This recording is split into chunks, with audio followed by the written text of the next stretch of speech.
seen his best so far at this tournament.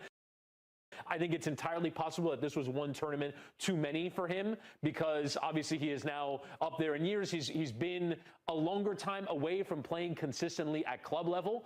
But I still think, I went back and watched him at the Copa America in 2024. I watched some of their qualifiers. He is the player that, for me, adds the most to Colombia when they're at their best. The key passenger, I think, is such an important figure, but the way that he can open up a defense, the way that he can play crosses in off that right side, the way that he helps dictate the play coming back into midfield, I think he is the one player that in a national team shirt reaches another level.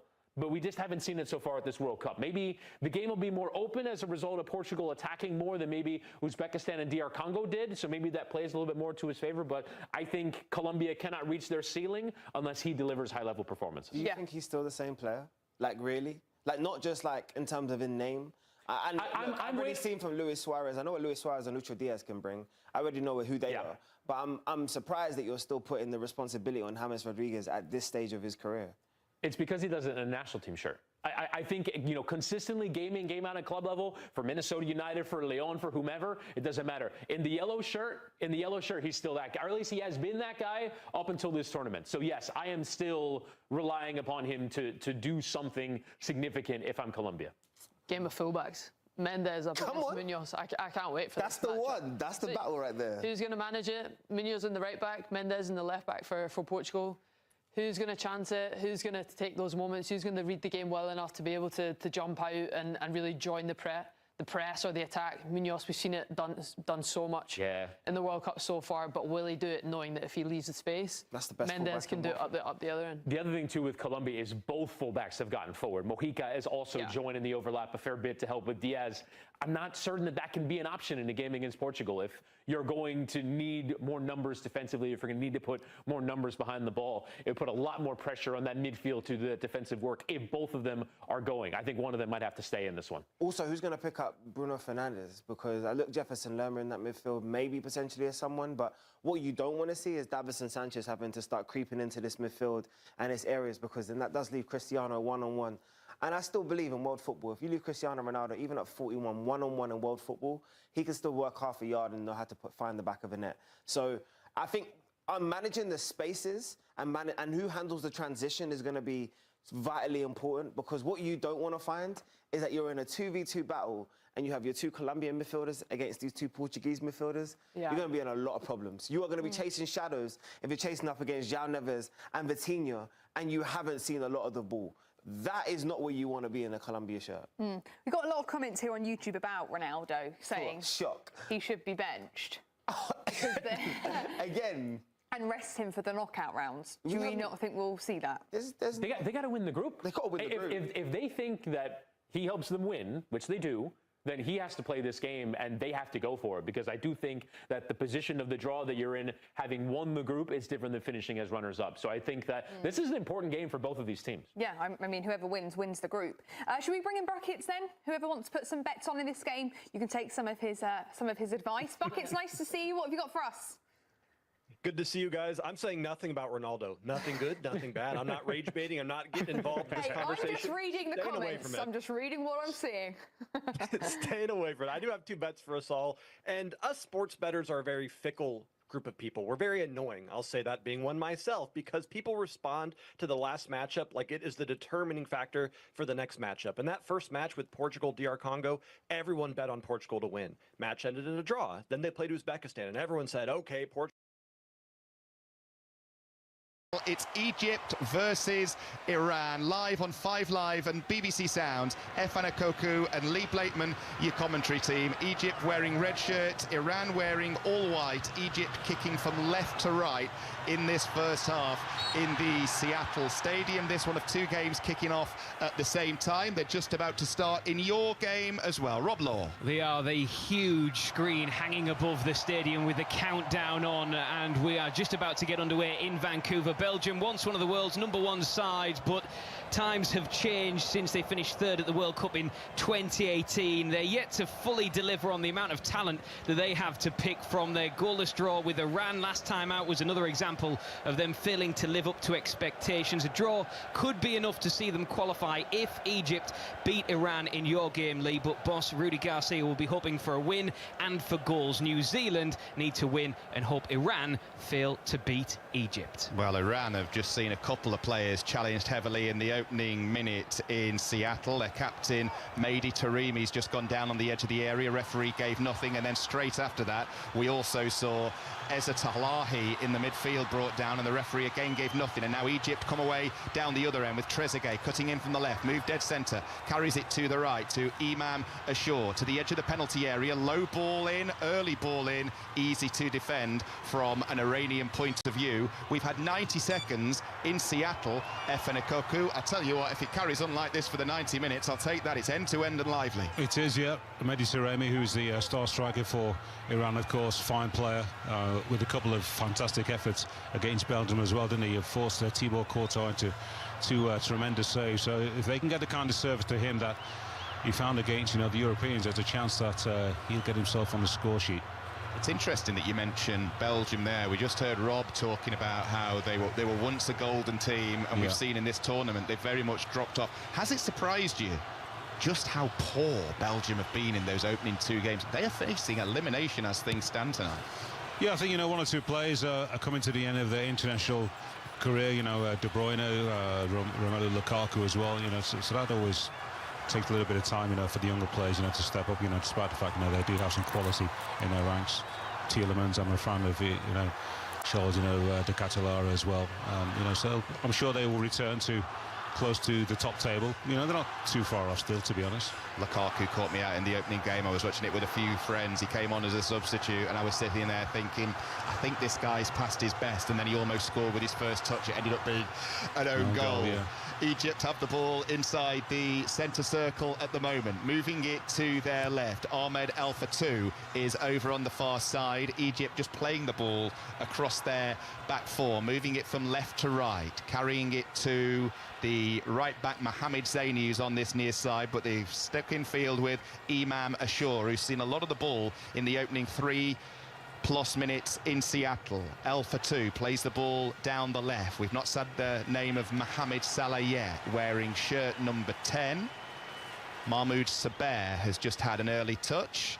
Hossam Hassan, the head coach of Egypt, just patrolling his technical area, wearing all black on this near side as we look at things in Seattle, appointed in February 2024 as a player, the most second capped ever for Egypt with 176. It's all about Iran at the moment, though, as they come forwards to the edge of the penalty area as they kick from right to left. They took it to the edge of the box, but it didn't quite click for Milad Mohammadi on the 18 yards line. Just as he got into a good position, Egypt got defenders back, Efan. Yeah, a little bit frantic at the moment, which is, usually what happens in these group games, especially when, the tension and the stakes are raised for the final match.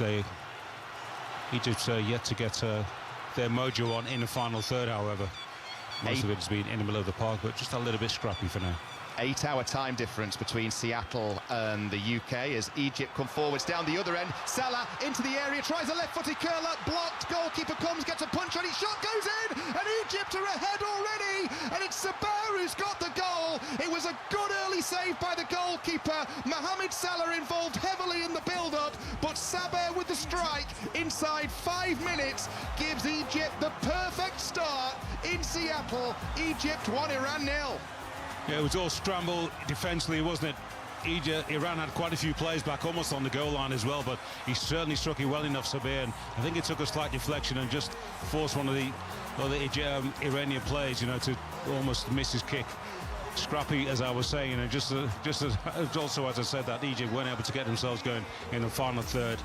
Salah with a chance, he tried to curl it around the goalkeeper, slightly fortunate with a deflection, but great link-up play. Just seeing the replay again, Salah cuts inside his favoured move. Goalkeeper really should have done a lot better with that ball, and then just on the edge of the 6-yard box, he's unable to reclaim it. Beranval. Oh, through his legs. Yeah, right through his legs. Not easy, of course, for the goalkeeper from that kind of distance. Struck with some kind of power as well. A little bit unfortunate. didn't cover himself in glory with the initial punch. The goalkeeper there, Alireza Bayernvand, as the shot from Salah, he hit it with his left foot. Goalkeeper came and made a punching save, tried to come through a couple of defenders. It fell straight to Mahmoud Saber. He put in a shot straight through the legs of the recovering goalkeeper, who'd not quite got his balance and positioning back right again. And Egypt lead early on. And you know what? Coming into this game, Efan, I was wondering what to expect. That is exactly what a game like this needed. Early goal, and now Iran have got to come out and play. Yeah, you said 0-0, didn't you? Ever the pessimist. But we've got the early goal, which is great. As you said, Lee, the goalkeeper wasn't able to set himself and get himself, completely in the right position. And trying to catch it as well, which was perhaps a mistake, instead of trying to parry the ball out, which he did pretty well against Belgium, I remember, in the last game.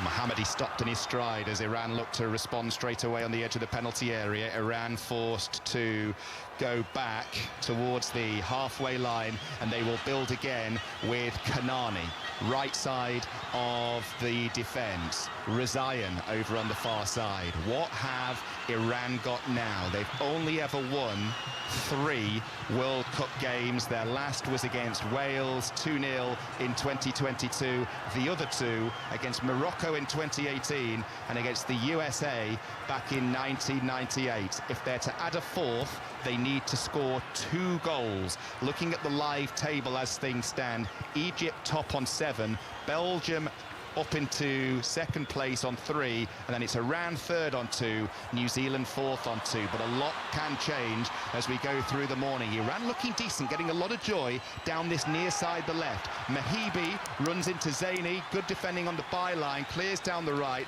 and Iran will settle for a throw. Good game this, Efan. I'll tell you what, Iran have got, Lee, resilience, lots of it. Came from behind twice to get that draw against New Zealand, and the rear guard defensive action for a large part of the game against Belgium. But they offered a threat going forward, make no doubt about it. And also as well, Egypt now will change, the dynamic will shift. They'll be happy now to sit back and contain and try and hit on the counter, which is always a dangerous ploy. Egypt awarded a free kick inside their own half. So Egypt 1, Iran 0. 8 minutes played in Seattle. How we started in Vancouver, Rob Law. Yeah, 0-0 here. 8 minutes in as well. The game's just starting to settle down. Belgium enjoying plenty of possession with their foot on top of the ball. New Zealand's Elijah Just, though, looking really sharp. The Motherwell forward, frustrated moments ago down the left-hand side, showing a little bit of flair and trickery, but frustrated that his teammates weren't on the same page. 0-0 as things stand. Here, Egypt have the ball inside their own penalty area. They've lost it, though, playing out. No free kick, says the referee. Iran trying to capitalise on that. And what's he given here? The referee has given Iran a penalty for a foul on the edge of the area. Mohamed Salah protests with the official there, but he pointed straight to the spot. Initially, we were thinking, was that a goal kick? Yeah, that's what I thought. But Szyman Marciniak, the referee from Poland, has pointed to the spot. It will be checked by VAR. We're just having a look. Abdul Maneem with an air shot, takes none of the ball, takes out the Iranian striker who is Mehdi Taremi, and this is going to be a penalty for Iran, Efan. Oh, no it's arguments. Isn't it? It's a clumsy attempt to clear the ball. He's nowhere near to get in his position right with the football. Taremi steals in, and he just got to concede that. Yeah, you're not going to win the ball. Abdul Maneem is going to be haunted by that if they score. Awful clearance, or attempted one. I always think in situations like this, the face of a player speaks volumes, and Mohamed Abdul Maneem has just walked away from his discussion with the referee. With a big G on his face. Guilty, yeah. Guilty, looking quite shifty. He knows he's made an absolute hash of that clearance, taken out the player Taremi, and this is going to be an Iranian penalty. Taremi won it, and now the captain wearing shirt number 9, Taremi, is going to take it as well. Big moment in this game, a chance to make it 1-1, and we're bang on 10 minutes in Seattle. Big moment in the game, big moment in Group G as well. He composes himself. Mehdi Taremi lining this up on his right foot. The referee gets everybody outside the penalty area.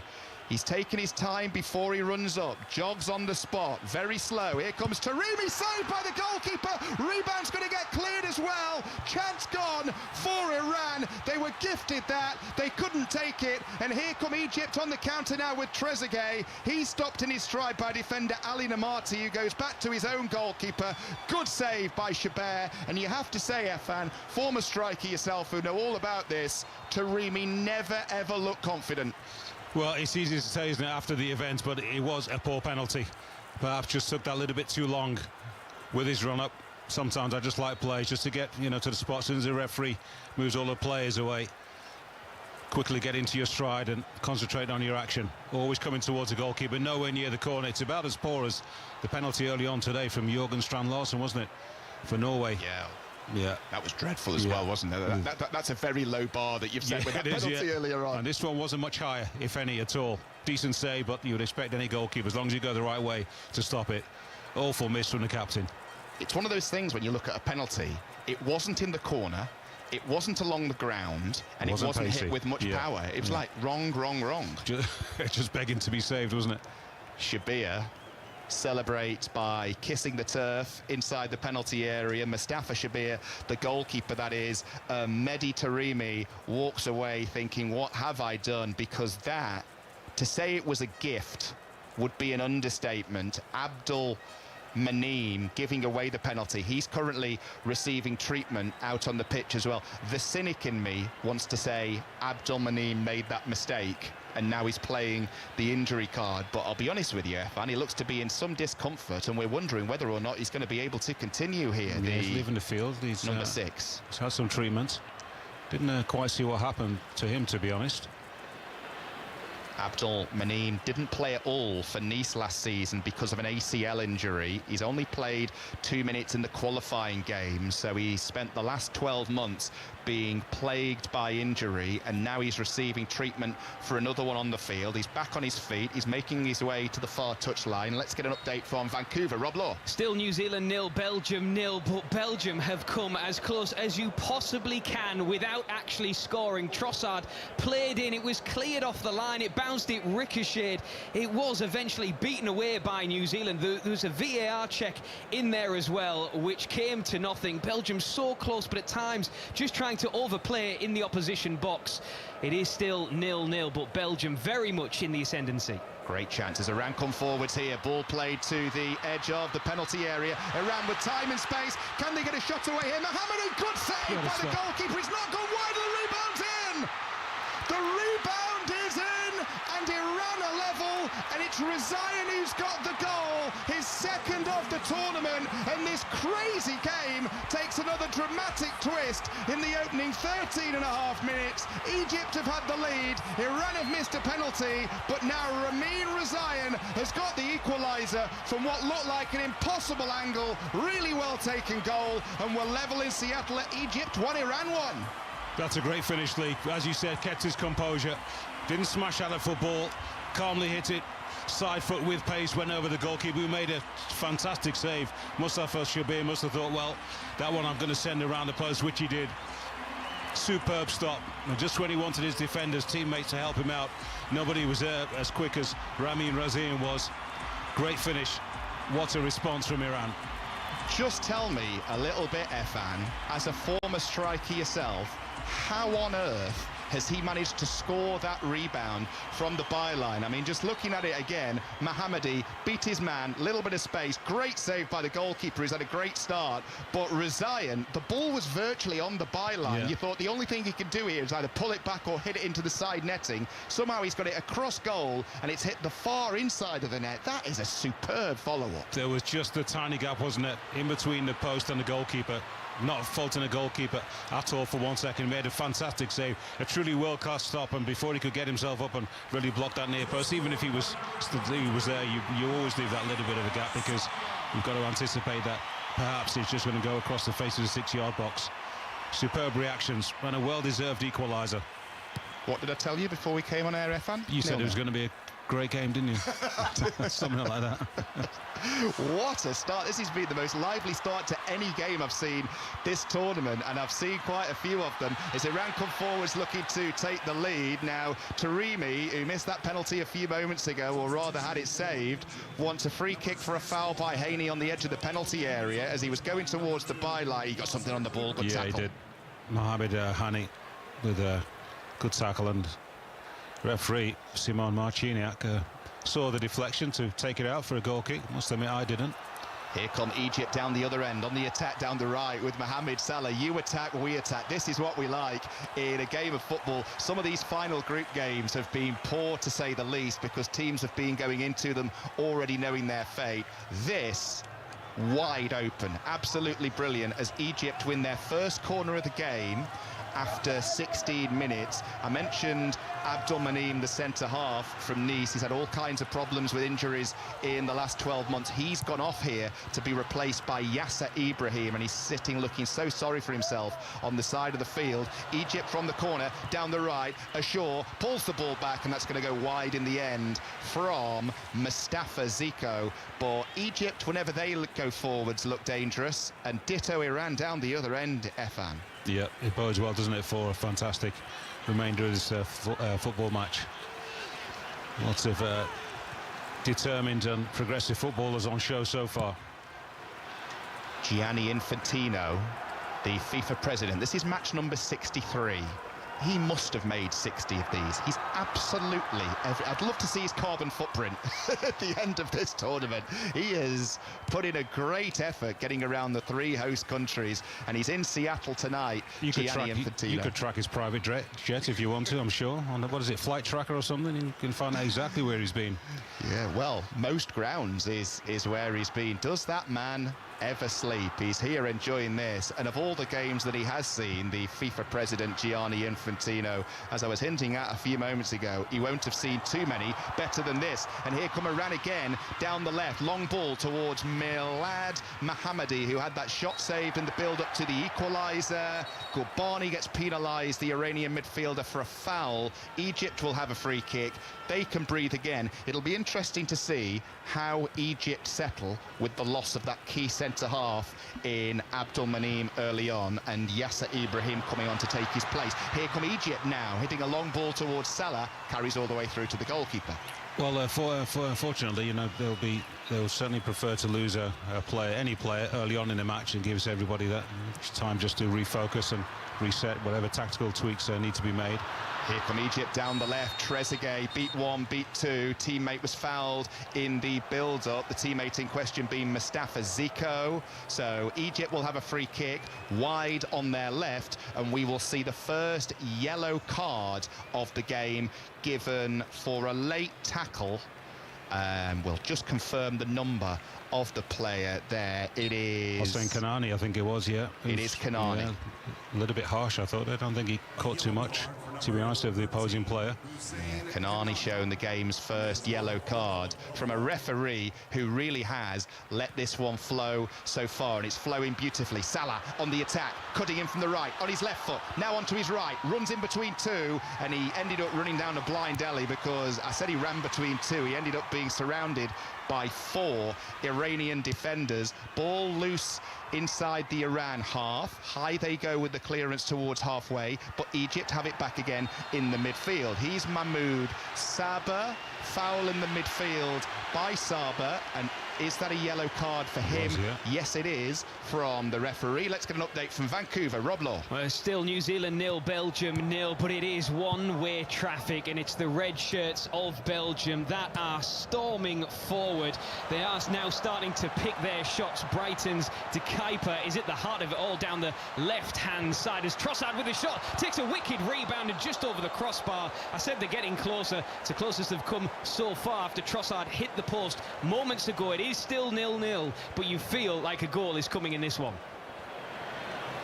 Yeah, just looking at that one, I thought that was in, not for the first time from Trossard either, deflecting over. That game started really well. This game started superbly. If you've lost track of the league table in the chaos, I'll update it in just a second. But Egypt are on the attack again here. Trezeguet into the area left side, runs into a defender. Egypt have to settle for their second corner of the game. Efan. Yeah, good skill, Lee, but look at how many white shirts were back. It was 5 against 1 in the box. I said the Iranian players have found a way to be stubborn defensively. That's the reason that they have a great chance still to progress into the knockout phase.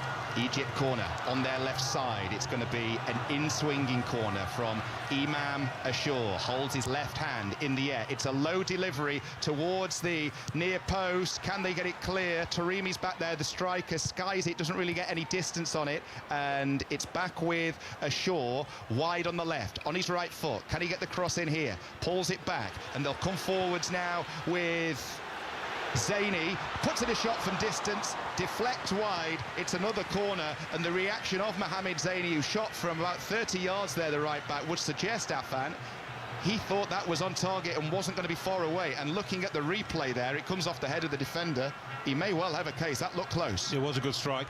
I think it was going over the crossbar anyway. Defender wasn't sure about that. So he struck it well.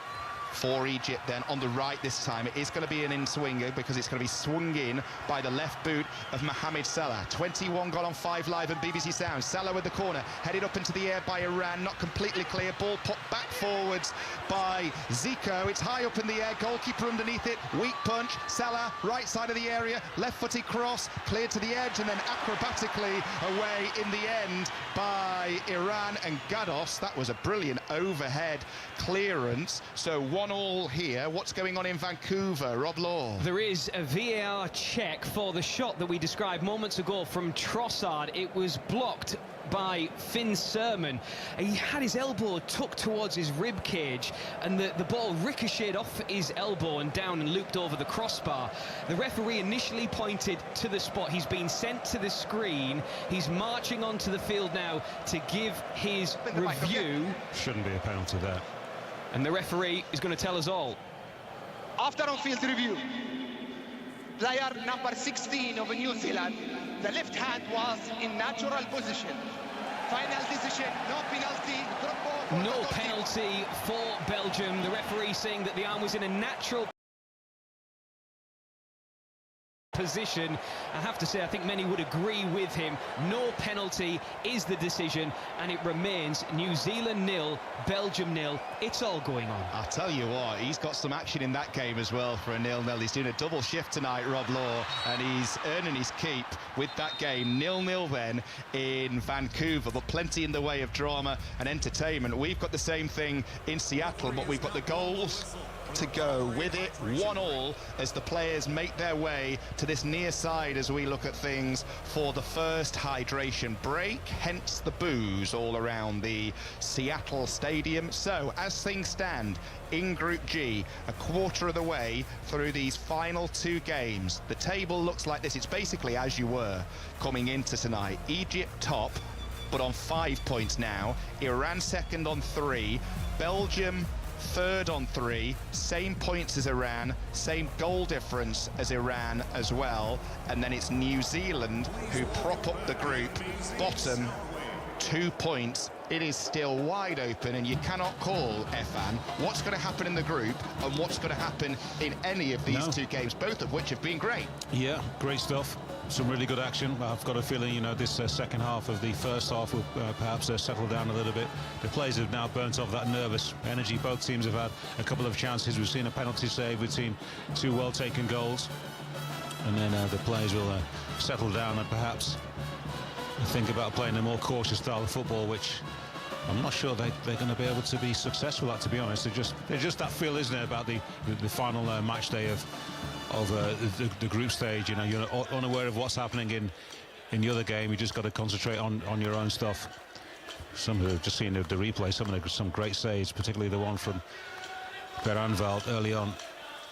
What a follow-up that was, though, by Ramin Rizayan to equalise in that game. So 1 apiece between Egypt and Iran, 0-0 as they go to the first hydration break in Vancouver as well, between Belgium and New Zealand. Now, it won't surprise you, Efan. I do like a whinge, right? And my big whinge here, and we've all been whinging about these hydration breaks and the way they disrupt games, stop the flow, etc. If ever a game was flowing perfectly well, it's this. So I'm going to be really keen to see what happens in the second quarter, if you will. Yeah, it has second quarter. Yeah, it feels dirty saying that, doesn't it? Yeah, it doesn't it? Yeah. Hydration commercial break, unofficially. It has altered the momentum of quite a few games that I've seen, and sometimes it's beneficial for your side if you're behind and you're struggling to hold on. Sometimes, of course, if you're ahead, you'd like to keep things going, but everybody knew or was well aware, before we kicked a first ball, let's hope that it doesn't disrupt the flow too much. A hydration/commercials break. You big cynic, you. We said it, haven't we? We said it. Let's go back to Vancouver. Rob Law. I think he's been kind by putting the slash in there, to be completely honest. It's New Zealand 0, Belgium 0. Hydration break here as well, so cue the boos. Belgium are still furious about the fact that their penalty decision was overturned by the referee. Yuri Tillemans, in particular, was stood in the face of the referee for an age and completely just throwing his arms around the theatrics. He wanted a penalty. The referee, of course, wasn't going to change his mind. They're still talking about it now as the hydration break is coming to a close here, but a really good game. Belgium are absolutely dominating this game, and you just wonder, will they come to rue those missed opportunities? 0-0 after the first quarter. So wrong. It's so wrong. Back underway in Seattle following the hydration break as Egypt work the ball to this near side to Mohamed Zaini. They've had a lot of joy down this near side, the Egyptian right, so far. It's Yasser Ibrahim who's getting involved now, on as a sub to replace the injured centre-half Abdul Maneem, who gave away a penalty early on that was saved. Egypt were ahead at that point, Iran equalising just a few minutes later. It's all been going on. 2 goals, a missed penalty, end-to-end, loads of great chances. Let's just hope that hydration break doesn't ruin the flow, as Efan was saying a few moments ago there during the break. Here is Ashur for Egypt, carrying the ball to the far side. Rami Rabia, the other of the centre-halves who started in this game for Hassam Hassan's Egypt, ranked 28th in the world up against Iran, who are actually ranked 21st, so not too much to choose between these two teams in terms of the rankings. As things stand, winners of the group will play South Korea. Second, we know will definitely play Australia, as Egypt play a ball forwards towards Zico. Angle was tight, couldn't bring it under control, and it goes behind for a goal kick to Iran. 28 minutes played, Efan, and it's 1-1. But we have got a goal in Vancouver, Rob Law. And Belgium finally have the goal. The New Zealand resistance has been broken. Their goal has been living a charmed life over the last few moments, but it is Leandro Trossard, fresh after lifting the Premier League trophy. He's just stabbed the ball into the roof of the net to put Belgium into the lead and potentially into the last 32. It's New Zealand 0, it's Belgium 1. Yeah, Belgium up into second as things stand, and will play Australia in the round of 32 in a few days' time. Egypt still top on goal difference. Egypt and Belgium both on 5 points now. Egypt's goal difference is 1 better though. Iran drop into third on 3 points. New Zealand heading home. So 1-1 in Seattle between Egypt and Iran, and it's Iran who have the ball at the moment in their left back area with Ali Namati. Works the ball infield to one of his other centre halves. Iran go long. Whenever it's hit long towards main striker Taremi, they look a threat, and he nearly got on the end of a flick on there. Eventually Egypt are able to clear the ball, and it's picked up in the midfield by Mahmoud Saber, the goal scorer for Egypt. Scored it inside 5 minutes, and Egypt will come on the attack down their left this time with Trezeguet running at the centre half. Kanani, Trezeguet to the edge of the area, cuts inside on his right foot, short, looking for a runner, shoots himself straight down the throat of the goalkeeper. Great solo effort. The good thing, Lee, is that the hydration break has not affected the flow of the game, has it? Back to where we left off a few minutes earlier. It just cuts in from that left side, does Trezeguet, and looking for some curl around the goalkeeper, didn't get it at all. You mentioned earlier on about some of the longer balls played up to Mehdi Taremi up front. Not only is he that physical presence and experienced player with great awareness, but he's got good support as well. Mahebi gets alongside him pretty quickly, so they don't have much in terms of link-up play between the midfielders and the strikers. Egypt are a little bit more polished in that regard, but Egypt do get bodies forward pretty quickly, especially the wing-backs, Razay and Mohammadi.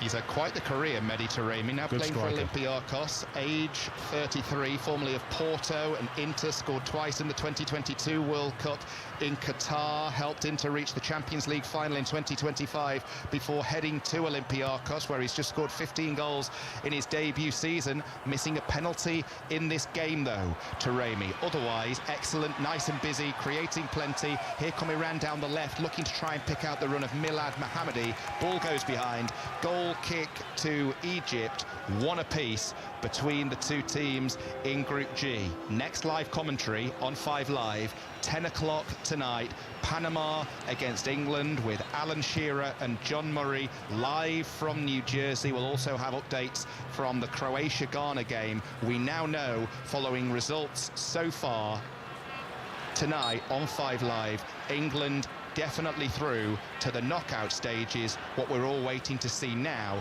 is, can they finish top of the group and play 5 o'clock Wednesday afternoon, which is a much more social time compared with when they could be playing. Finish top, play 5 on Wednesday, which will keep the England fans based back home very, very pleased. Surely, with Panama already being out, you would fancy England to breeze through, but they made hard work of it against Ghana the other night. 10 o'clock tonight, John Murray and Alan Shearer talking you through that. And then after the England game, Colombia against Portugal tomorrow morning. It's a 12:30 kickoff. Clinton Morrison and Jonathan Pearce talking you through that one. As Salah comes on the attack here for Egypt. Ball to the edge of the penalty area, cleared away by Iran. Good bit of defending that. It's with Zaini on this near side. Thought about an early cross, then just stops, puts his foot on the ball, receives it back with a nice 1-2. Is he going to run out of space? Yes, he is. Cross goes behind for a goal kick to Iran, Efan. Yeah, as I said, you know, the tempo has remained after that hydration break. Salah not quite finding his shooting boots or indeed his passing shoes right now. But as I said, Egypt are continuing to dominate the football. They have that cutting edge that we saw in the opening 15 or so minutes. He was key in the build-up to the Egyptian goal.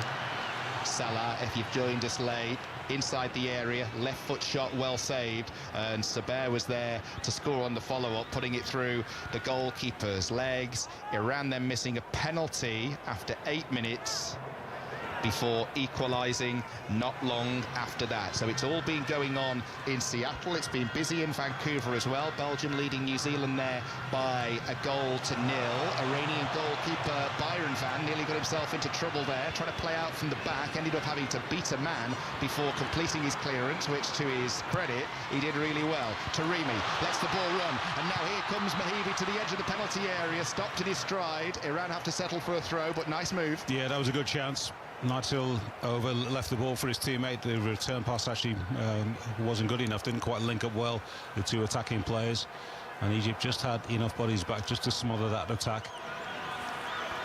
There have been times in the tournament, fortunately we've not had that many poor games this time around, but whenever you see a bad one, you're like, this is really poor. This is an absolute joy to watch as Iran try a shot from 16 yards out. It was Razayan, the goal scorer, who cleared the crossbar. He wasn't expecting it to fall to him, neither were we, to be fair, the way that it did, but with a clean sight at goal, 16 yards out, dead centre. Defender was sliding in to try and put him off, but he should at least hit the target there. Yeah, it was a big swing in the end, Lee, to be honest, and trying to get too much power. And on your weaker foot, I think, you know, that tends to be the case for most players. Actually try and concentrate, try and hit the ball as hard as you can. This one, he skied over the crossbar from not too far out, as you said, about 12 yards. Good chance.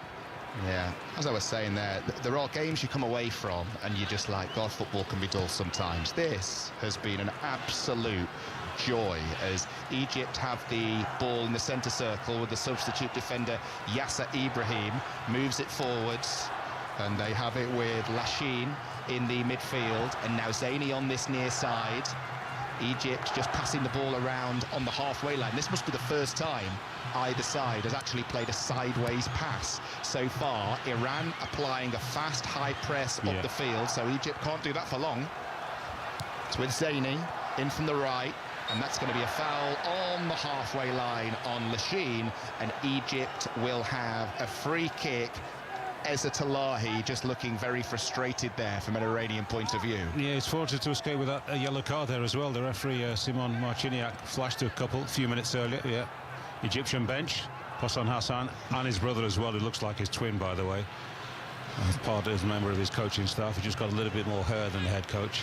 The pair of them look very, very animated whenever they appeal for anything on this near side. We'll get an update from Vancouver in just a second, but Egypt have the ball edge of the centre circle. They go back to Yasser Ibrahim. 10 minutes to go until half-time in Seattle. Egypt 1, Iran 1 on 5 Live and BBC Sounds. Ball played long down the right this time towards Zico. Gets there first, runs out of space. Let's go to Rob Law. It is still New Zealand 0, Belgium 1. I've been really disappointed with New Zealand. They've just been real lacklustre going forward. The only player who looks like he's got any life in his legs is Elijah Just, the Motherwell forward. He's been trying to make things happen, but it's been so sloppy in possession, New Zealand in general. Belgium still dominating possession at times, and they do look just so powerful when they go forward, something that we haven't been able to say earlier in this tournament, but it is New Zealand 0, Belgium 1. 10 minutes to go to the break.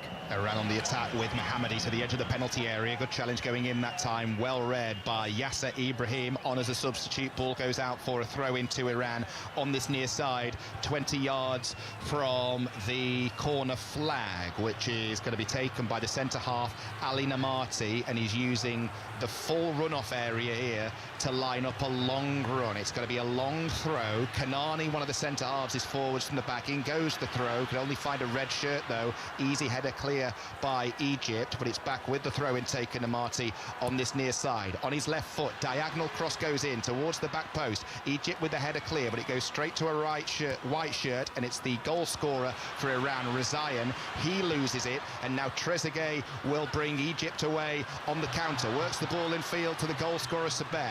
Back to Trezeguet, wide on the left, cutting in on his right foot, beats one man, beats the second, squares it. Here come Egypt to the edge of the D, and then Zico's challenged, fairly according to the referee. Iran will bring it clear, and that's what this game has been all about so far. Great you try and attack us, and then we'll try and hit you on the counter.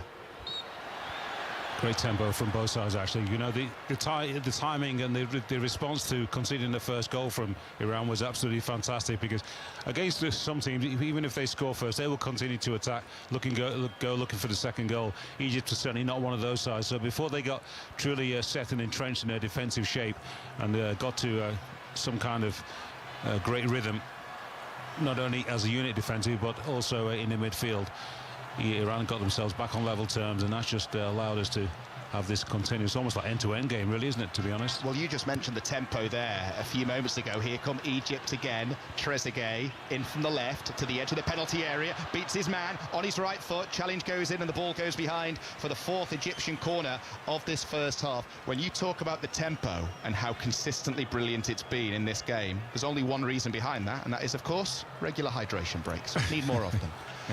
As Egypt get ready to... Well said. God, I feel dirty just saying that. Egypt get ready to send in this latest corner. An in-swinger from their left, and it's going to be Imam Ashur wearing pink and white boots. There are so many pairs of pink boots on display in this tournament. Me and Clinton Morrison were talking about it last night during the Sweden game as the cross comes in here. Easy header away that time by Mehdi Taremi. Put back forwards by Egypt. Iran head clear once more. Shot comes in this time. Did that take a deflection? It didn't, according to the referee. The shot from Saber, looking for his second of the game. That time, though, just slightly off target. Yeah, and he was being challenged as well. He was a long way out, some 28 or so yards. Yeah, just seeing pictures of Omar Mamouche on the Egyptian bench.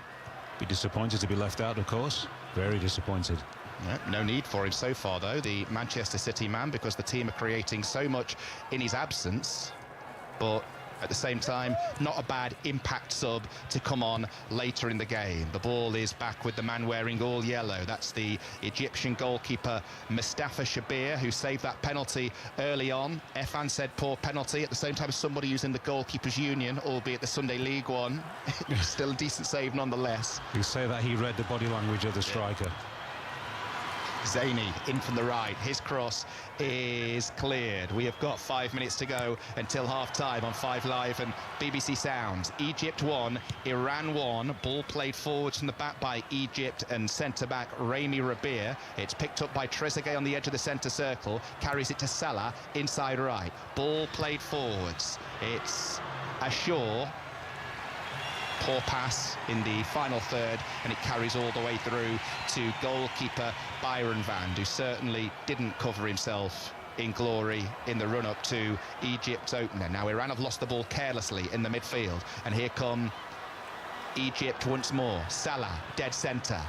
Plays the 1-2. Now he's in the D. Receives the ball back. Blocked not once but twice by Iran and 2 different defenders. And it ricochets into the centre circle where Egypt will start again with Yasser Ibrahim. Forwards he goes to Lachine, who just puts his foot on the ball. It's the first time I've seen a player do that. Just slow the tempo down, isn't it? Yeah.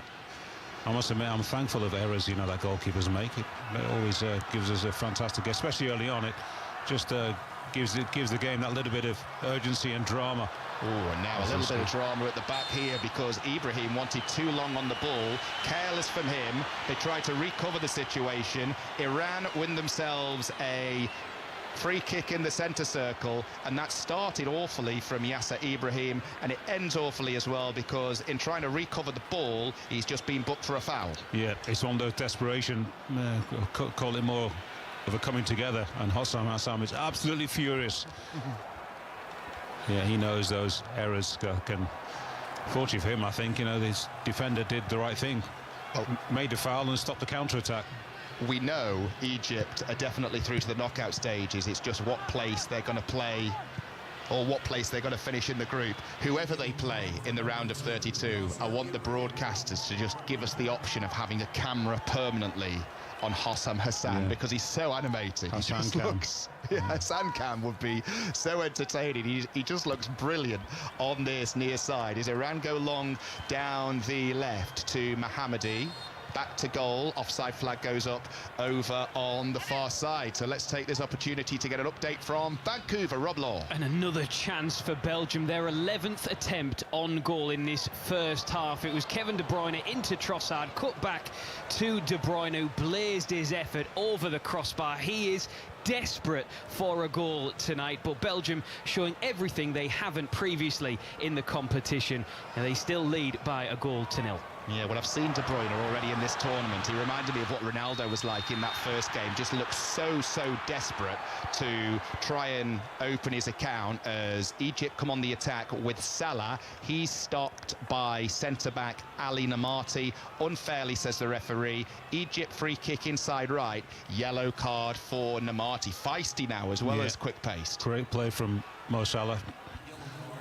On this right side, he was about 10-12 yards infield, and he just shaped as if he was going to receive the ball with his back to goal. Let it just run around the outside of his body, completely fooled the defender, Ali Namati, who was forced really just to drag him down about 10 yards outside the box on the right-hand side on the angle. Salah probably take this and swing it in towards inside the penalty spot. He plays it short in the end. It's a training ground move because he brought in Trezeguet. He tried to thread in Ashore, who looked like he was going to take the free kick initially, made the dummy run and very nearly got on the end of a really well-crafted move, but Iran just able to intercept. Yeah, Iran produced a fantastic one, didn't it, against Belgium. Mehdi Taremi slotted the ball past Thibaut Courtois, fractionally offside. That was one of the free kicks of the tournament that wasn't, as it hit the back of the net, but VAR was there to chalk it off.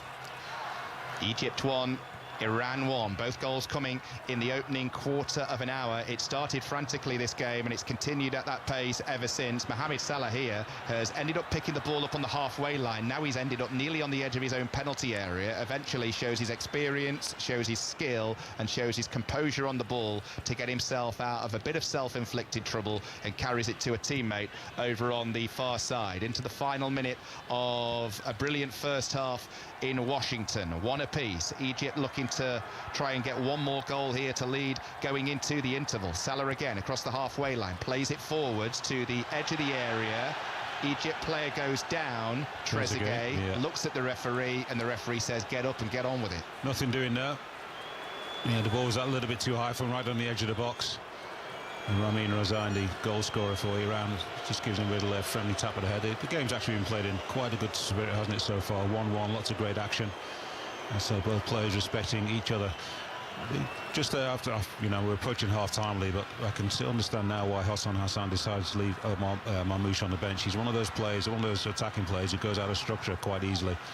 And he's making sure that the two wide players are doing lots of good defensive work. When the ball is lost, they are recovering very, very quickly. And Marmoush is least likely of most of the forwards, or in fact all of them on the Egyptian side, to probably get back in and do that kind of work, which is required at this level more and more by top-class coaches. So he's the one who's been sacrificed. 5 minutes to be added on at the end of the first half in Seattle. Egypt 1, Iran 1. We'll get a half-time report shortly from Vancouver, from Rob Law, where Belgium still lead New Zealand in the other game in this group by 1-0. And then we'll be with Joel Mitchell for the half-time break.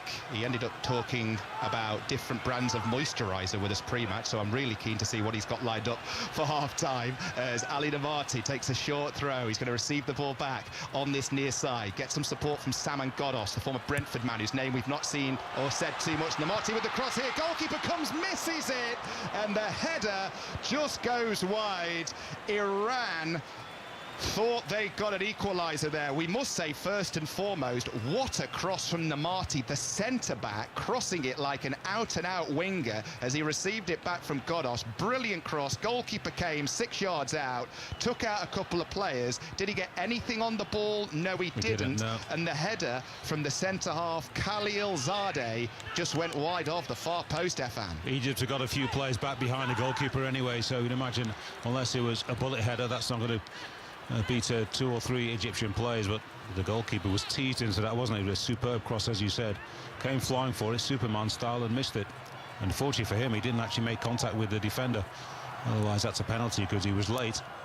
2 of the 5 added minutes have gone. 1-1 between Egypt and Iran. Zaini plays the ball forwards, tried to link up with Ashur on this near side, with Salah in the middle of the move as well. Salah couldn't quite make it all happen as he tried to connect things up, ends up on the deck. Big smile on his face, which, do you know what, actually is great to see from someone who's hardly smiled in the last 12 months. Difficult campaign for him. Don't bring Liverpool into it. There's no need, is there? Mohamed Salah, of course, outgoing Liverpool striker, Liverpool legend. 12 goals, just the 12 in 41 games for Liverpool last season. The only player in Premier League history to win the PFA Player of the Year 3 times. Made his debut for his country all the way back in 2011. 1 goal in this tournament so far. Scored the second in that 3-1 win against New Zealand. Looks sharp today. Yeah, Salah, along with Trezeguet as well on that left side, and done lots of good work. He never will be. He's not an out-and-out winger who will go around the outside, always looking to come inside and link up with players. He got the second that night. Egypt looking for a second here. Salah on the ball right side of the penalty area, takes it to the byline, rolls the ball back. Can Lachine get the cross in? No, but receives the ball back as he plays a 1-2 inside right. Salah in from the right, tries to receive the ball back, misplaced pass, falls for Iran, but Taremi's knocked off the ball, and Egypt will come again. Inside right, they've got Zaini in space wide on the wing, but instead Ashur goes inside and moves it to the left instead. Trezeguet comes forwards to the edge of the penalty area. Alpha 2 overlapping over on the far side. Egypt finishing a brilliant first half on top here. Will Lachine hit one from distance from about 30 yards? No, keeps the ball moving to the right. Zaini with the cross, headed away sideways by Iran. The clearance was poor from Mahibi, and now Egypt have it back. Final minute of stoppage time. Shots could have come in from distance, over the crossbar from Zico. He's one of those players, we were talking to Rob Law about it a few moments ago, how De Bruyne, whenever he gets the ball, looks like he's desperate to score. He's been like that, Zico, in this first half. Yeah, it was a little bit wayward in the end, the shot. Long way out.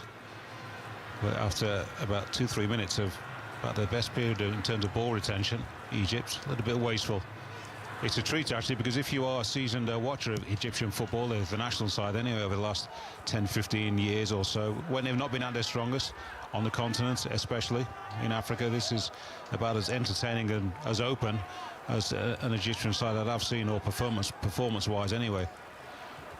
Throw into Iran on the halfway line is the one last attack left in this half from their point of view. Final 20 seconds of stoppage time. They move into the penalty area left side. Egypt with the clearance. It's back with Mohammadi down the left. He plays the ball forwards to Mahibi. Over the top it goes. Cleared not convincingly by Egypt. They're using the full width of the pitch here, Iran. Ball goes out for a throw, and the referee says there will be time to take this level with the edge of the penalty area. So one last chance for the two teams to score a third goal, because we're level at 1-1. Centre halves forwards from the back once again, awaiting this long Ali Namati delivery. He's wiped the ball, bounces it a couple of times as he gets ready to send it in. Referee blows his whistle, says the throw-in can be taken as we go into the 6th minute of added time in Seattle. 5 Live and BBC Sounds. Ali Namati with a long throw towards the 6 yards area. It's going to be dealt with by Egypt, and there is the half-time whistle to bring to a close an excellent first 45 minutes that saw Egypt take the lead after 5 minutes. Iran missed a penalty on 10 before they equalised on 14. It's 1-1 at the break, Efan Akoku, but seriously, I'm not exaggerating when I say it could easily be 3-3. What can you say? Great game of football. Two sides who've been open, adventurous, certainly quick to support their players when they've been getting forward. Had a mistake from the goalkeeper which led to the opening goal of the game, a penalty that was saved, a fantastic finish from Ramin Razian. We've had lots of good stuff. We've not had too much in terms of goal chances, but nobody can fault the effort, and I'd be surprised if we're going to get at least one more goal in the second half. It's interesting we talk about the quality of this game. Earlier in the half, I said Iran have only ever won 3 games at World Cups ever. Will they be disappointed not to be going in here leading? I wouldn't say they've overly troubled the Egyptian goal too often. I think it's about fair right now. Two well-matched sides, close enough in the rankings, and after 45 plus minutes, you would say that that's probably about right at the moment. Half-time then in Seattle, and the half-time whistle, I think, has just gone in Vancouver as well. Rob Law. You're right, Lee. Yes, New Zealand 0, Belgium 1. Belgium absolutely dominating. They've had 16 attempts on goal in this first half. Trossard hit the post from a tight angle early on. The Arsenal man then thought he won a penalty when his shot was blocked by the arm of Finn Sermon. VAR sent the referee to the screen. It was deemed that his arm was in a natural position. The call was no penalty, much to the frustration of Belgium. Trossard, though, would not be denied, and third time was very much the charm as he prodded home a De Bruyne corner for his first World Cup goal. Poor defending from New Zealand, though, it has to be said. De Bruyne had his chance as well and went close. Somehow it is only New Zealand 0, Belgium 1. If it stays like this, Rudy Garcia's side will play Australia in the knockout stages, and New Zealand will be going home. New Zealand 0, Belgium 1 at the break. So 1-0 there in Seattle. I've enjoyed that, Joel. I've enjoyed it a lot. 1-1 at half-time between Egypt and Iran. First half. Back with you guys shortly. Maybe you can have some more water, Rob, on a double shift for us tonight, through the night here on 5 Live. Half-time then, Egypt ran 1-1, and New Zealand Belgium also at half-time. The result so far 1-0 to Belgium. Second half commentary on the way. It's just approaching 5 o'clock. The voice of the FIFA World Cup 2026. This is BBC Radio 5 Live. Listen on BBC Sounds. And these are your headlines this morning. The US military says it's carried out strikes against Iran in response to an attack on a commercial ship in the Strait of Hormuz on Thursday. President Trump had earlier accused Iran of a foolish violation of the ceasefire agreement. The UK record for the hottest day in June was broken for a third day in a row yesterday. Temperatures reached 37.3 degrees in Suffolk. Authorities in Venezuela say more than 900 people are now known to have died in Wednesday's two huge earthquakes. The United Nations says more than 50,000 people still remain unaccounted for. And the Home Office is to introduce new, capped, safe and legal routes for asylum seekers to arrive in the UK later on this year. The department said it would allow organisations like universities, community groups and businesses to sponsor refugees who apply here to come to Britain. Let's get a check on the sport. That's the latest on the Group G games we just heard a few seconds ago. Earlier, Spain topped Group H, beating Uruguay 1-0 and sending them home. And the fairy tale for Cape Verde continued. They're through to the knockouts after drawing 0-0 with Saudi Arabia. Molly Stevens has the rest of Saturday's sport. Defender Reece James is out of England's final group game against Panama and could miss the start of the knockout stage if England progress. The Chelsea fullback is recovering from a hamstring injury. Better news for Declan Rice, meanwhile, who returned to training yesterday and is expected to be available. We'll have commentary on 5 Live from 8:30 this evening. Elsewhere, France thumped Norway 4-1 to finish top of Group I. A hat-trick of French goals was scored by Ousmane Dembele. The Norwegians, who were already through, made 10 changes for the game, including resting star striker Erling Haaland. Senegal thrashed 10-man Iraq 5-0 to keep them in contention of reaching the last 32. The result isn't good news for Scotland, though, who have now been pushed down to 9th in the table of third-place sides, with 8 to advance to the next round. In cricket, Sri Lanka kept their slim hopes of reaching a first Women's T20 World Cup semi-final alive with a nail-biting 3-wicket win over Scotland at Old Trafford. It means Scotland's campaign is now over.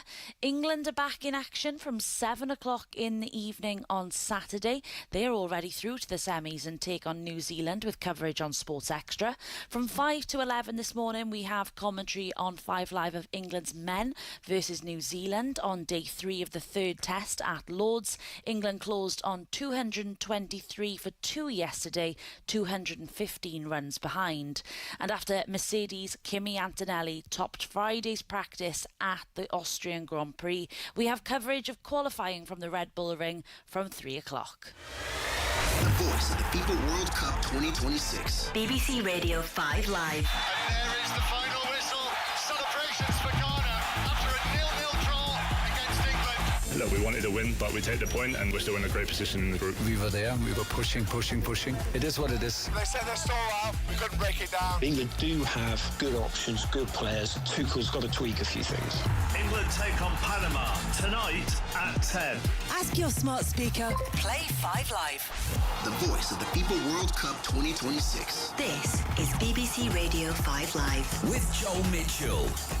Yes, good morning. Inching towards 5 o'clock on Saturday, June 27th. Good morning if you're just joining us. Second half commentary on the way here of Iran versus Egypt in Group G in Seattle. A crazy game, as Lee Blakeman called it a few minutes ago. Egypt are through anyway, but Iran, Belgium or New Zealand face a real prospect of an early end. So all still to play for in the next few minutes. Let's check in with a friend of the show. You'll know him from the World Football Phone in Mahir Mazahi, North African football expert. Mahir, morning to you. How are you? Good morning. I'm doing well. How are you guys? Yeah, good. Spicy first half there, Egypt, Iran. A breathless opening 15 minutes. A little bit of a surprise with the starting lineup. Hussam Hassan decided to drop the Manchester City striker Omar Marmoush.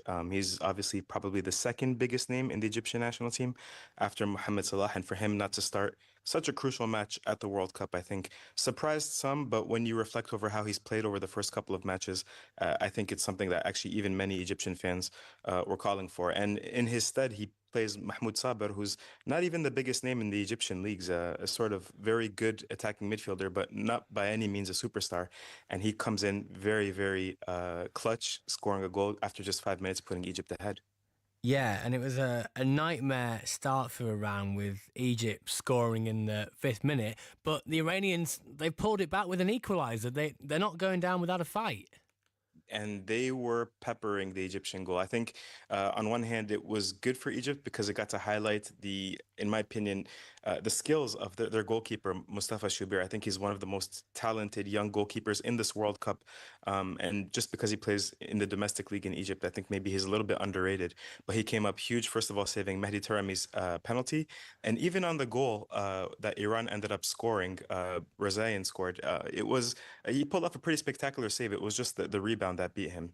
But ultimately, overall, I think this was a really balanced first half of play. Egypt had more possession of the ball. Iran had the better goal scoring opportunities. It went back and forth, and I think it's really been a treat for all of us to watch. Yeah, and we heard from Lee and Efan commentating for us and summarising, never been more annoyed at a hydration break. They've been annoying the whole way through this, but the game was in such good flow. What do Egypt need to do to make it 2-1?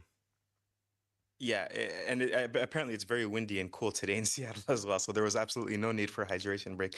But you're asking the right question. First of all, I think the main thing that Egypt has to focus on is not concede any more goals. I think whether they finish first, second, or third in the group, I mean, there's not going to be a huge difference in the quality of opposition that they could play. It's going to be either Switzerland or Korea or Australia. So I don't think they'll have a huge preference there, but just keeping that momentum of remaining undefeated in the World Cup could go a very long way. For them to actually win this match, I think they're finally going to need something spectacular from that second star player. Besides Mohamed Salah, maybe it's finally time for Omar Marmoush to announce his arrival at this World Cup and score a crucial goal for the Pharaohs. Let's talk about Mo Salah, a name familiar to us massively here in the UK, of course, for his time at Liverpool. There has been a lot of pressure on him coming into this tournament to carry that team. Do you feel like he's maybe felt that pressure at times? The first time I realized how much pressure was on him was when we saw the release after Egypt won their first ever match at a World Cup, defeating New Zealand. And Egyptian fans showed up to the team hotel and they started carrying him on his shoulders. And you saw Mo Salah just completely at ease, dancing, with a boombox. And it sort of felt like catharsis. And you realized, wow, he really was carrying a lot on his shoulders. You have to remember that Mohamed Salah, he's been relentlessly compared to the previous generations, the Egyptian golden generations that won 3 African Cup of Nations titles in 2006, 2008, 2010. Yes. He himself has never won it. But for him to actually help Egypt to the next round of the World Cup, now he's done something that previous generations have never done. And I think that's going to go a long way to ensuring his legacy for the Egyptian national team. And this is the thing, you touch on it there. There is a pressure because this is a side with a lot to prove. They've underperformed in various ways for the best part of 15 years now, but they are definitely through. As it stands in Group G, the only team definitely going through at half-time is Egypt. This is a side with more to prove as the tournament goes on. They've underperformed for a century. They've made the World Cup in 1934, and when you consider, I was being generous. Yeah, exactly. How much of a powerhouse they are on the African continent, for them to actually get their first victory at a World Cup 96 years later is astonishing. But yeah, I absolutely agree. Like there has been a big amount of pressure to finally get this done in what is going to be a last dance for Mohamed Salah. He already announced that he's not going to play another African Cup of Nations. I don't really think he's going to play another World Cup unless some undue circumstances come along. So this could be a fairy tale ending for him if he manages to push Egypt along a few more matches. And there may be Scottish fans who've set an alarm for 5 o'clock to get a sense of how it's looking for them, because Scotland needed Uruguay to lose, which they did. Spain knocked them out a few hours ago, but they need Iran to lose as well. So there's a little bit of a Salah for Scotland, or Scotland for Salah a little bit at the minute, because that would keep Scotland in it for now, not guaranteed. But this is the beauty of the World Cup, right? These sort of allegiances, temporary ones, seem to form. So Scottish fans waking up this morning are hoping that Egypt can do it and seal a deal to push Iran out the way. Well, on top of him saving Scotland, the goals would be even more important for Salah and for Egyptians, because the next goal he scores is going to make him tied as the Egyptian all-time leading goal scorer alongside his coach, Hussam Hassan. And if he scores one more, so 2 more goals in total at this World Cup, he'll become Egypt's all-time leading goal scorer. So it would mean a lot to Scottish fans, but to Egyptian fans as well. There you go. Lots to play for in the second half. Thank you for your time, Mahir Mazai, North African football expert, a friend of the Through the Night community here on 5 Live. Rick Edwards and Laura McGee standing by for 5 Live Breakfast from 6 o'clock. Rick, of course, with you from LA for the duration of the tournament. The 5 Live Football Daily Podcast is your friend to catch up. If you haven't been through the night like we are, you can subscribe to that on the BBC Sounds app. Last time we spoke to Lee, to Efan, and to Rob. Rob, you are double shifting for us today, which is very noble. Have you managed to get another splash of cold water as we head back to the guys now, Rob?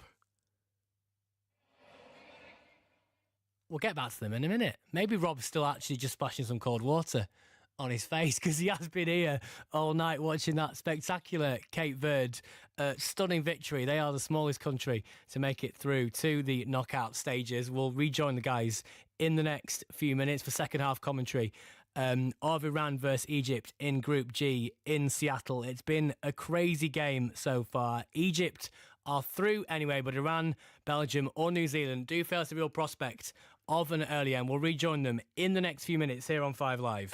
The voice of the FIFA World Cup 2026. This is BBC Radio 5 Live with Joel Mitchell.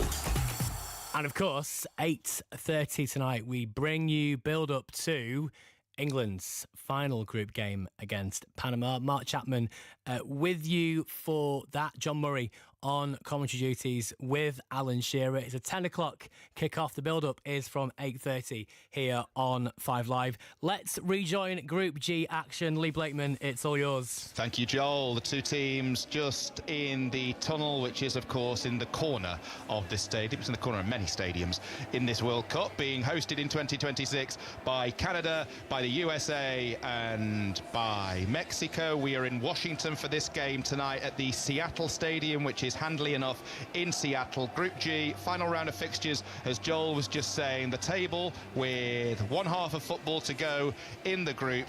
Egypt top, 5 points goal difference of 2. Belgium second, 5 points goal difference of 1. Iran third, 3 points goal difference of 0. New Zealand last and heading home as things stand. The Iranian players wearing all white, top, shorts and socks, just make their way out of the tunnel towards the centre circle from the corner of the ground, and here come the Egyptian players now as well. Zaini, who's had a lot of joy down the Egyptian right, Yasser Ibrahim, who came on as an early sub in that first half. We're just seeing Hassam Hassan, the Egyptian head coach, make his way back along the touchline. What will the message have been at half-time from both head coaches, Efan? Hopefully, from our very, very selfish point of view, the same. It will have been more of the same, please. More of the same. I'll be surprised if there wasn't a little bit of that. There'll also be just that element of caution. I think, particularly from Egypt, they'll be making sure that they are not vulnerable on counter-attacks, especially if they continue to dominate the football, despite if it's not been overwhelming domination in terms of ball retention in the middle of the park. But they look the more likely in terms of keeping the ball for longer periods, when at some point I'm sure the game will settle down into a slightly more sedate tempo. We hope not, of course. We absolutely do. There's going to be changes at half-time. First of all, the Iranian change. We are going to see Saleh Hordani come on. He is going to replace the centre-half Hussein Kanani. So he's coming on at the back. Hordani on at centre-half. We're going to see Marmoush come on for Egypt during the half-time break, as well as Marawa Atiyah making way. Imam Ashur is one, so Imam Ashur is going to go off. Atiyah will take his place in the midfield, and as I say, Manchester City's Omar Marmoush is coming on as well. He is actually going to replace the goal scorer Mahmoud Saber, so off he goes. Efan, Marmoush has been introduced at the break.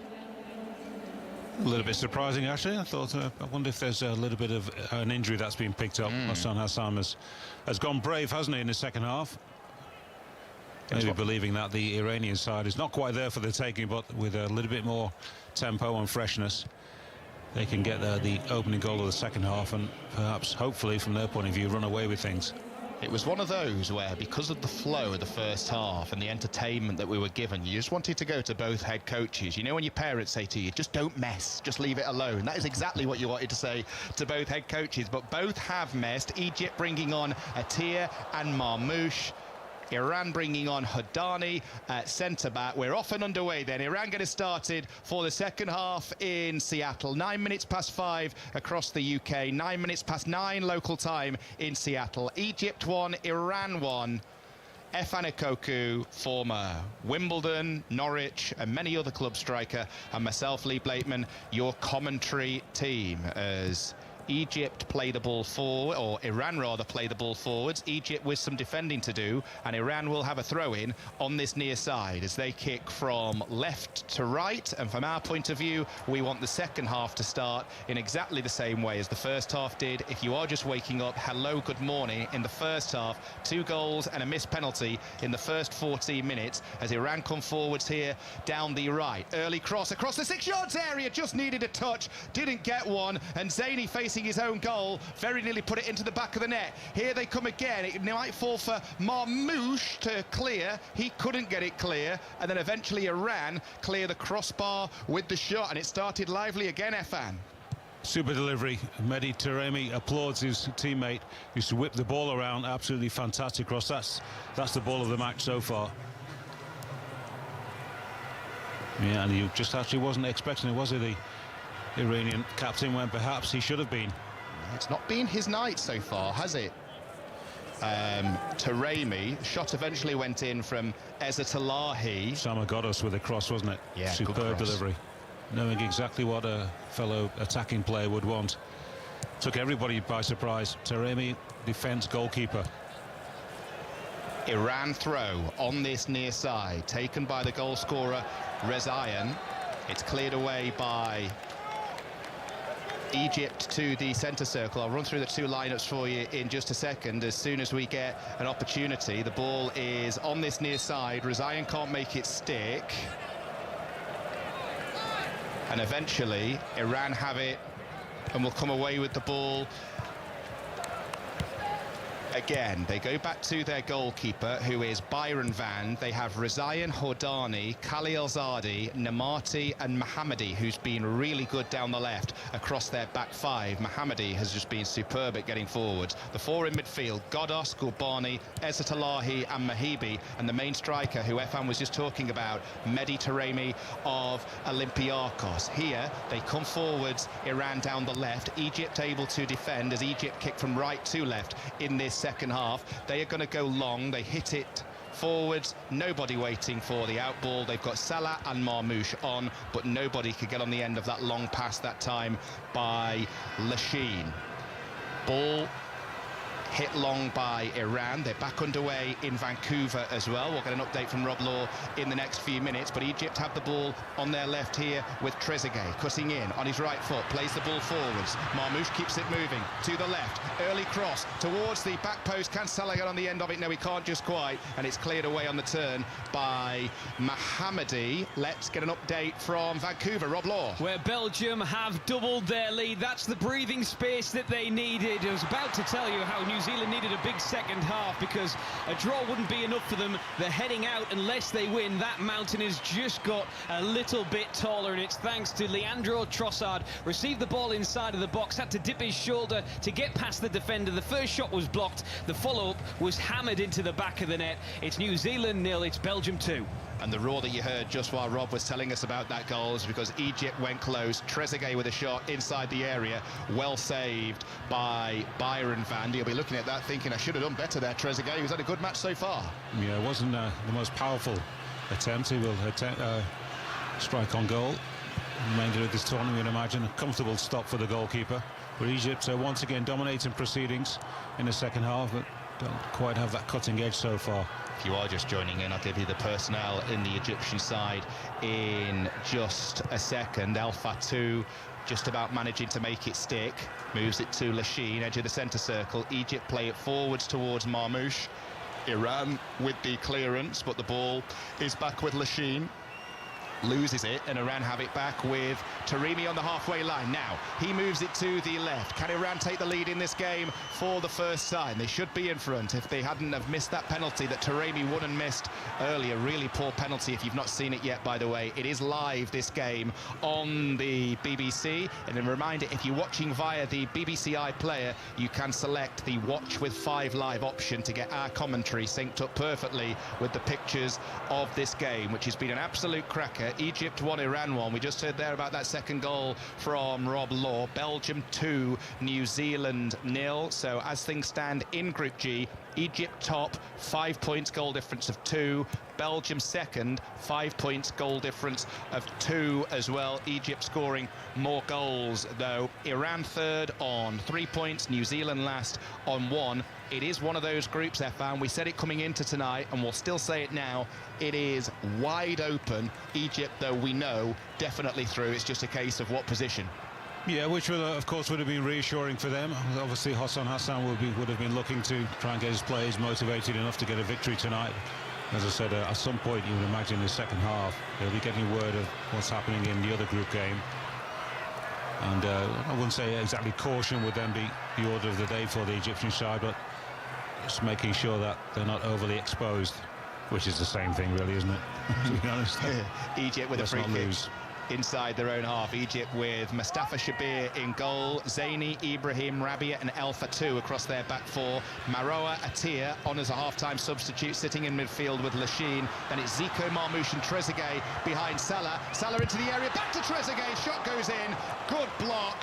Good block indeed by the half-time substitute for Iran, Saleh Hadani, because it looked, not for the first time in this second half, like Trezeguet was going to make it 2-1 Egypt. Yeah, as you said, Lisa, Salah Hadani with a fantastic block. Took up a good position just around about the penalty spot. Salah cuts in from the right side of that of the penalty box, moving inside, and he just waited a superb ball with the outside of his boot to Trezeguet. Salah with the corner, in Swinger from the right, first corner of the second half, header goes in, and he just couldn't quite make enough contact with it there. Lachine or Ibrahim either, both with the opportunity again to make it 2-1. Ibrahim with a great chance. I actually think that his teammate got in the way. Did Zico get in the way? Yeah, it's the two of them who are actually going for the ball. The communication wasn't there, and that's a chance that is missed. Good chance as well. Lachine was the one who really should have taken that a lot more cleanly than he did. Yeah, Hassan Hassan knows that was a good chance. We mentioned in the first half how Hassan Cam in the knockout stages could be just genius for one of the broadcasters. He's just been hugging a member of his staff on this near side just because his side had gone close. He is so animated. The man who's made the second most appearances for Egypt as a player. He won 3 African Cup of Nations titles with Egypt as a player as well. Hassan Hassan leading the national team now as head coach. Very animated character, and it's been good watching him on the side of the pitch for a game that's been absolutely fantastic and continues to be so. Atia, the half-time substitute, plays the ball long down the left. Marmouche eventually ends up getting on the end of it, rolls the ball back to Lachine on the edge of the centre circle. Salah, that was a misplaced pass to Salah. Lachine will recover the situation and go all the way back to goalkeeper Shabir. Finished second in this group. We know that second place will play Australia. The winners, as things stand, will play South Korea. We will wait and see. Egypt, as I said a few moments ago, just about top of Group G with 9 minutes gone in the second half in Seattle. 5 Live and BBC Sounds, and it's Iran who've just been awarded a free kick inside their own half for a foul by Trezeguet. Good open start to the second half as well, Efan. Yeah, it has been, especially from Egypt. They are dominating proceedings. Marmouche has gone to the more central at the moment, but he's dovetailing nice in terms of movement and switching sides sometimes. Well, not sides, positions with him and Mo Salah. They've not been able to find that connection so far. Apart from that, just that one opportunity that Trezeguet had is the movement. Great move from Salah. A longer ball outside the defence. Salah unselfishly found his teammate with a great block from Salah Hadani. Marmouche on, as I mentioned a few moments ago, for Egypt at half-time. I've just seen that his Manchester City teammate Doku has gone off in the Belgium game. We'll get an update from Rob Law in the next few minutes. Iran on the attack here. Ball's loose, 30 yards out. Poor shot, easily blocked and dealt with by Yasser Ibrahim. But Egypt have got a man down looking in some discomfort. Zico yeah. over on the far side. He just got clattered. Yeah, I think by Mehdi Taremi, the Iranian captain.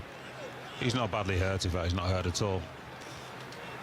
Yeah, good block, actually. Ooh, and they just run into each other. They run into each other, both with eyes on the football.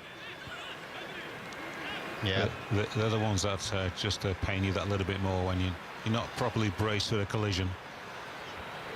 So 10 minutes played. Egypt 1, Iran 1 on 5 Live and BBC Sounds. The next live game with us comes from the closing round of fixtures in Group L. If you're just waking up and you're thinking, that's England's group, isn't it? It is indeed. Panama against England, 10 o'clock kickoff tonight in New Jersey. Full commentary with John Murray and Alan Shearer. Mark Chapman with all the build-up in New Jersey from 8:30. We'll also have updates into that game of Croatia against Ghana straight after, Colombia against Portugal. Sunday morning at 12:30, closing round of fixtures in Group K. 5 Live and BBC Sounds commentary from Clinton Morrison and Jonathan Pearce. Egypt on the attack here. Marmouche into the penalty area left side. Never really had the ball fully under control, and he's committed a foul anyway. Ezzat down for Iran, looking in some discomfort. Yeah, you got it, Lee. He just drags the ball back on the left side of the right side of the Iranian box, and then it just classes into Ezzat. He felt it. Wasn't the worst challenge you'll see. Marmouche actually stood on his foot. Just how painful is that as a footballer when that happens? Yeah, it's very painful, and I think the modern player feels it even more because I think their boots are just that little bit lighter as well. Mo Salah's been replaced.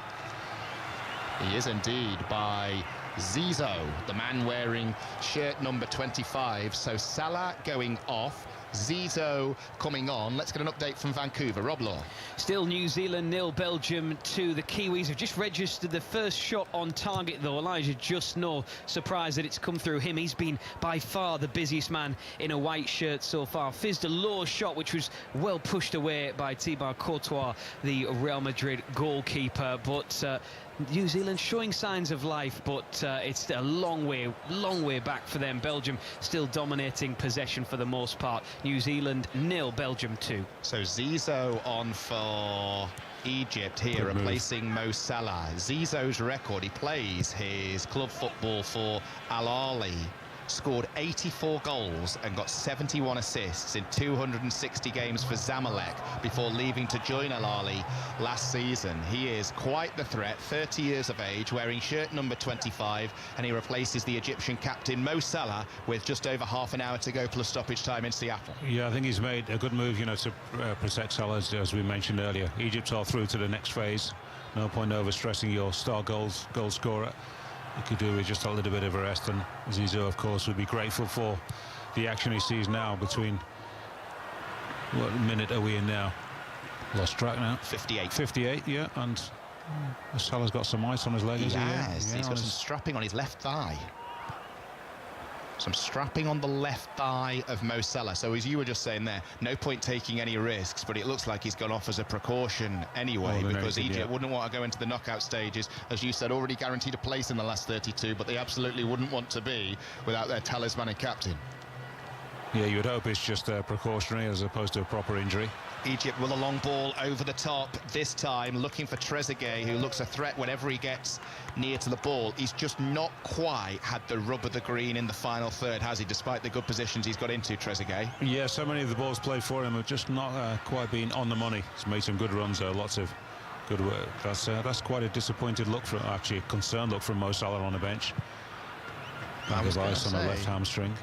We mentioned in the first half that it was nice to see Mo Salah smiling again. He's not smiling at the moment. He's got a right face on him, actually, as Iran play the ball forwards here, up towards Godos, clattered by Yasser Ibrahim. Referee will stop play, and the free kick will go the way of Egypt, and indeed that's the right decision, because we've just seen Godos clattering the Egyptian player. Yeah, he was trying to actually protect the football, come over it, and I'm not sure actually Not sure exactly what he was doing there. Clumsy.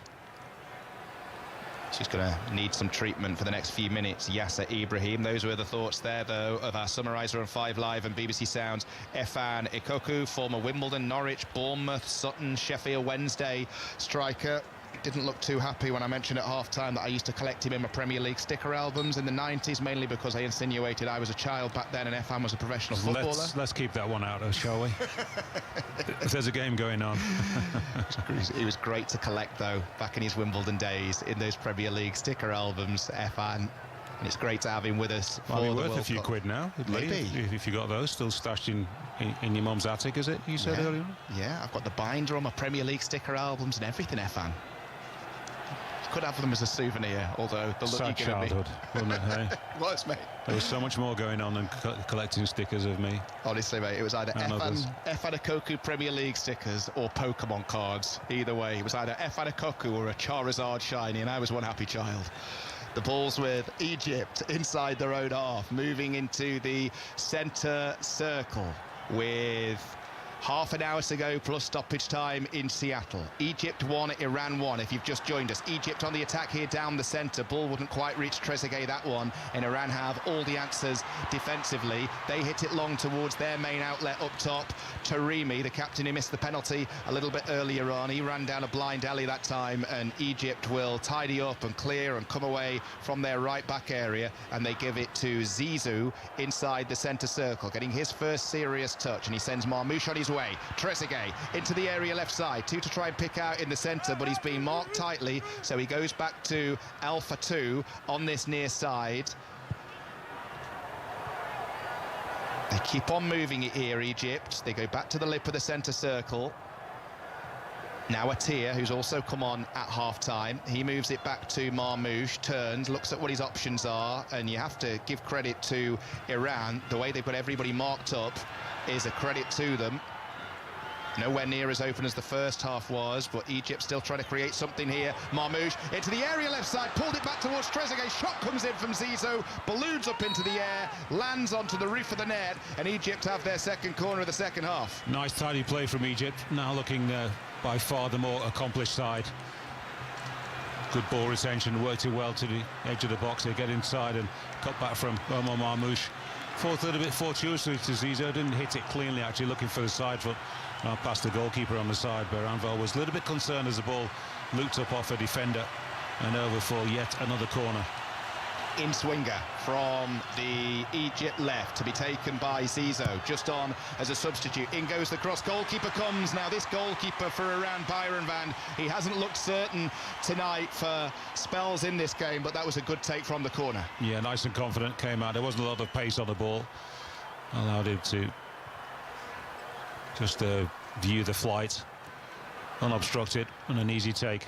So Egypt going through as Group G winners as things stand. Belgium going through in second to play Australia. Iran in the best third place teams table, currently sitting 6th. So still lots of uncertainty about whether they'll make it through to the knockout stages or not. Their 4th straight World Cup this, Iran, their 7th in total. They've never made it out of the group stages. 2 draws so far, heading for a 3rd in this World Cup. 3 draws out of 3 because Iran drew 2-2 in New Zealand in their first game, 0-0 with Belgium in the second game, and it's 1-1 here at the moment between Egypt and Iran in Seattle. Marmoush gets taken down there by one of the Iranian defenders, and it's going to be an Egypt free kick about 7 or 8 yards from the byline, wide on the Egyptian left, and an opportunity here to whip one in. Yeah, poor challenge that was.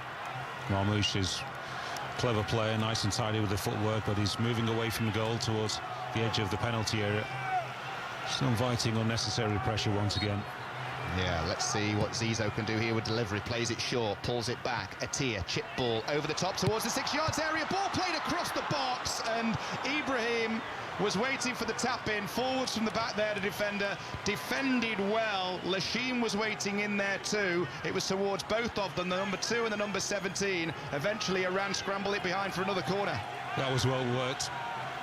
Superb execution. They play it to the edge of the box, and then Yashin actually makes a superb run, doesn't he? Round the back, Lashin, and cuts it back on the full stretch, right on the byline. Corner swung in towards Trezeguet, headed away. We're going to Vancouver in just a second. But here come Iran on the counter with Taremi from that Egyptian corner. He goes down, gets clattered, hits the deck. Game's been stopped. Goal for Rob Law. And what a goal this is. New Zealand 0, Belgium 3. And guess who? It is Belgium's golden man. It is Kevin De Bruyne. Finally, he gets his goal. He drilled it from the edge of the area. Moments before that, he had another shot that was blocked at point-blank range, and he slapped his thighs with his hands in frustration. He has been desperate for a goal all tournament long. He now has his 3rd World Cup goal for Belgium. He turns 35 on Sunday. There's your birthday present, my friend. It is New Zealand 0, Belgium 3, and they are cruising through to the knockout stages. He has wanted a goal more than Rob Law has wanted his bed for the last hour. He's doing back-to-back games for us tonight on 5 Live. He's an absolute machine, but De Bruyne finally gets a goal at the 2026 World Cup, and that is a goal that actually, as things stand, puts Belgium top of the group on goal difference, with 1 goal more than Egypt on the goal difference tally. They've both got 5 points. Belgium first, Egypt second. Goal difference for Belgium +3. Goal difference for Egypt +2. Here come Egypt now, though, with Marmoush. Tries the through ball.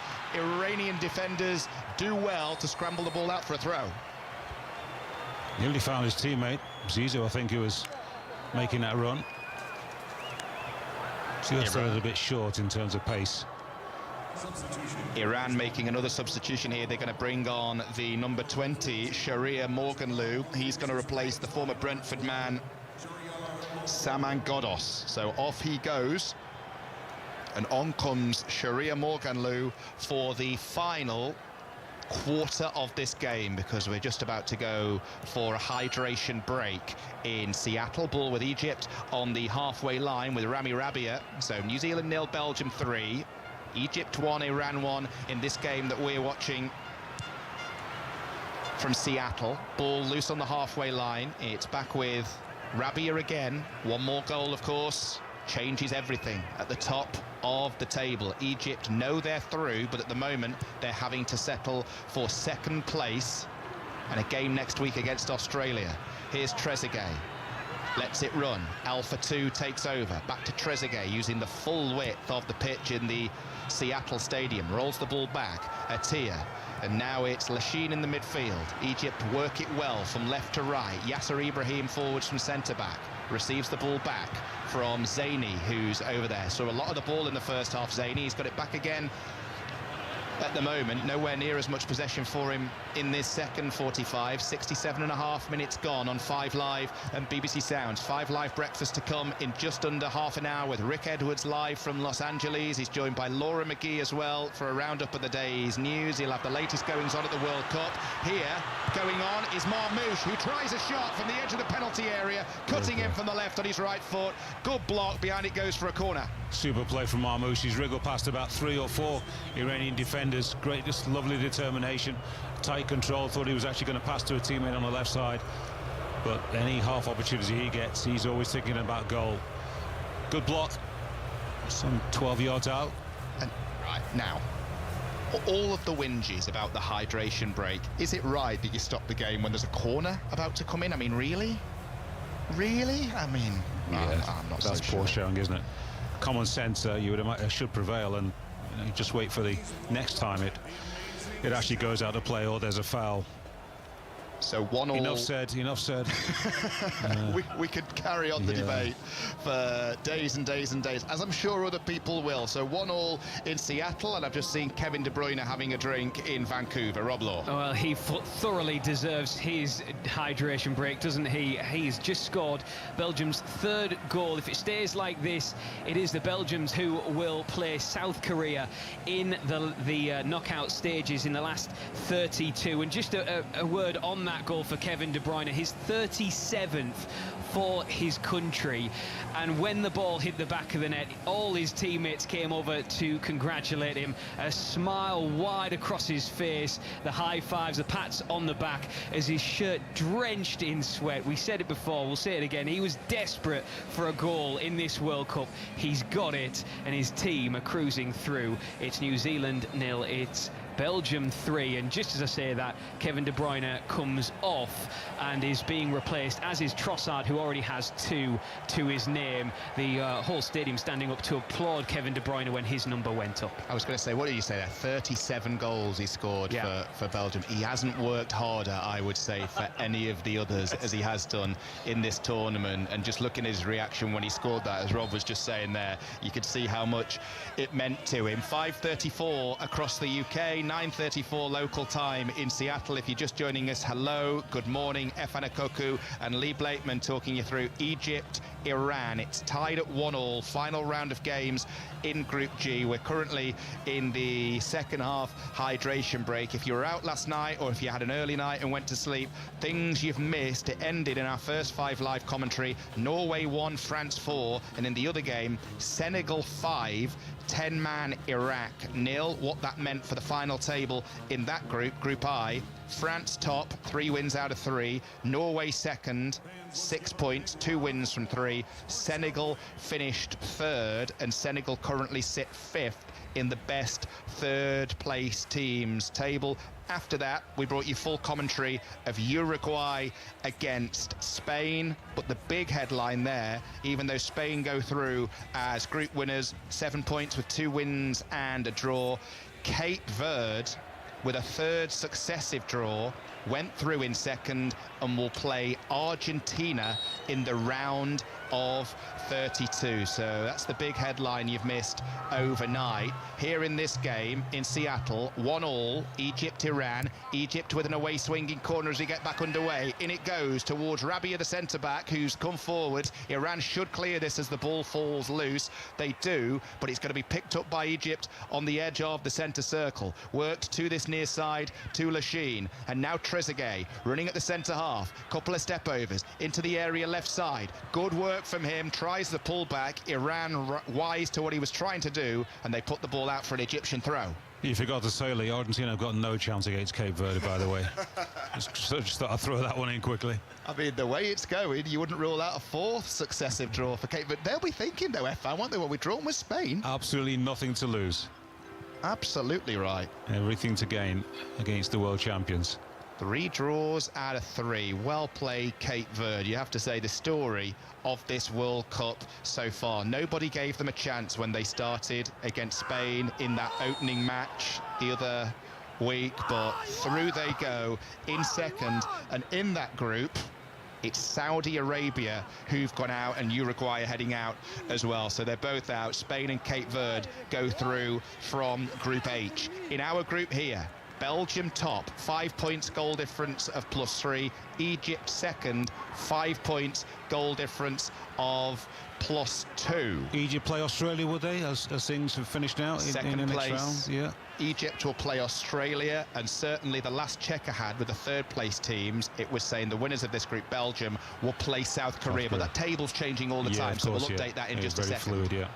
Well, South Korea very disappointed against South Korea. Awful. That's about the worst performance I think I've seen so far this tournament from any individual team. And about the worst game, but for a side who are seen as, you know, one of the teams that could trouble some decent nations. Not being the case. Australia, I think, won't be a pushover, but Egypt will fancy themselves to come through that match.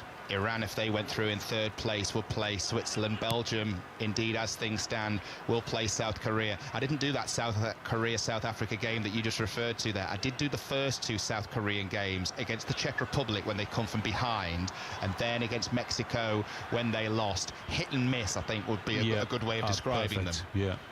Goalkeeping error that I saw them lose to Mexico. Yeah. And apart from that, they played reasonably well in that game, but against South Africa, they were very, very poor. here. An error in the Iranian midfield sees a foul on Trezeguet, and it will be a free kick to Egypt inside their own half as we get another shot of Gianni Infantino, the FIFA president, at another game. This is the 63rd game of 104 in this 2026 World Cup. The expanded tournament has already set the record for the most amount of goals scored, and we're not even out of the group stages yet. 41 games to go after this one as Iran come forwards from the right, headed away well by Egypt and Rabia. Ball falls for Trezeguet, who could be away down the left here as Egypt get ready to make yet another change on this near side. Iran tidy up at the back to stop that Egyptian attack, and they go all the way back to their goalkeeper, Byron Van. I don't know about you, Efan. Reading this game, I cannot call which way the next goal's going to go. Oh, you were saying in terms of ball retention and quality of play in the final third, that Egypt have been by far the better side, but you know, we know that counts for nothing, does it, unless you are efficient, and they've not been, certainly in terms of creating chances, let alone troubling the goalkeeper. 1-1, game finally poised. Iran have a chance, but they're going to have to defend just a little bit higher up the see the breakaway. Here they come down the right now. Mahibi with the cross towards the 6 yards area, headed up into the air by Egypt. Goalkeeper comes, gets a weak punch on it. Iran have it back inside the area with Mohammadi. Can he get a shot away? Trezeguet trying to scramble the ball clear. Shot comes in from distance. That's blocked. Iran piling on the pressure. They get it back towards Mohammadi. Egypt scramble it clear once more, but Iran send it forwards, high in the air once more. That came off the Iranian player last. It will be a goal kick to Egypt, and they're getting ready to bring on Egypt their number 9, Hamza Abdul Karim. He is going to come on to take the place of Mustafa Zico, who's played as one of the 3 behind the main striker, who was formerly Salah, is now Zizou. So Abdul Karim will come on, and it'll be a reshuffle because he'll take the role of main striker, wearing shirt number 9 for the Egyptians.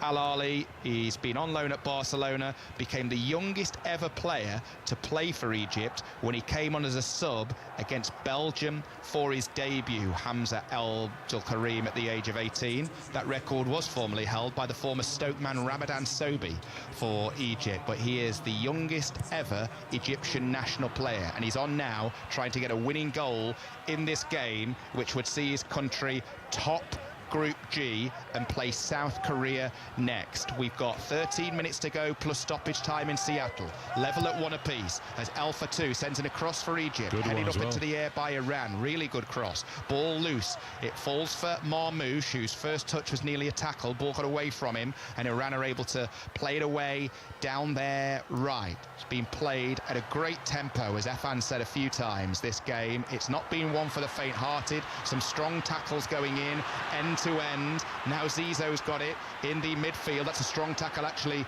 going in on him by one of the Iranian defenders, but the ball sticks with Egypt on the halfway line, and they will come forwards here with Lachine, who just puts his foot on the ball, takes a breather and surveys his options. Now it's going to be played forwards by Attia. Good ball to the right to Mohamed Zaini. His first touch was poor. Iran put the ball out for a throw. Is there a winner in the final 10 plus minutes? Well, I certainly hope so.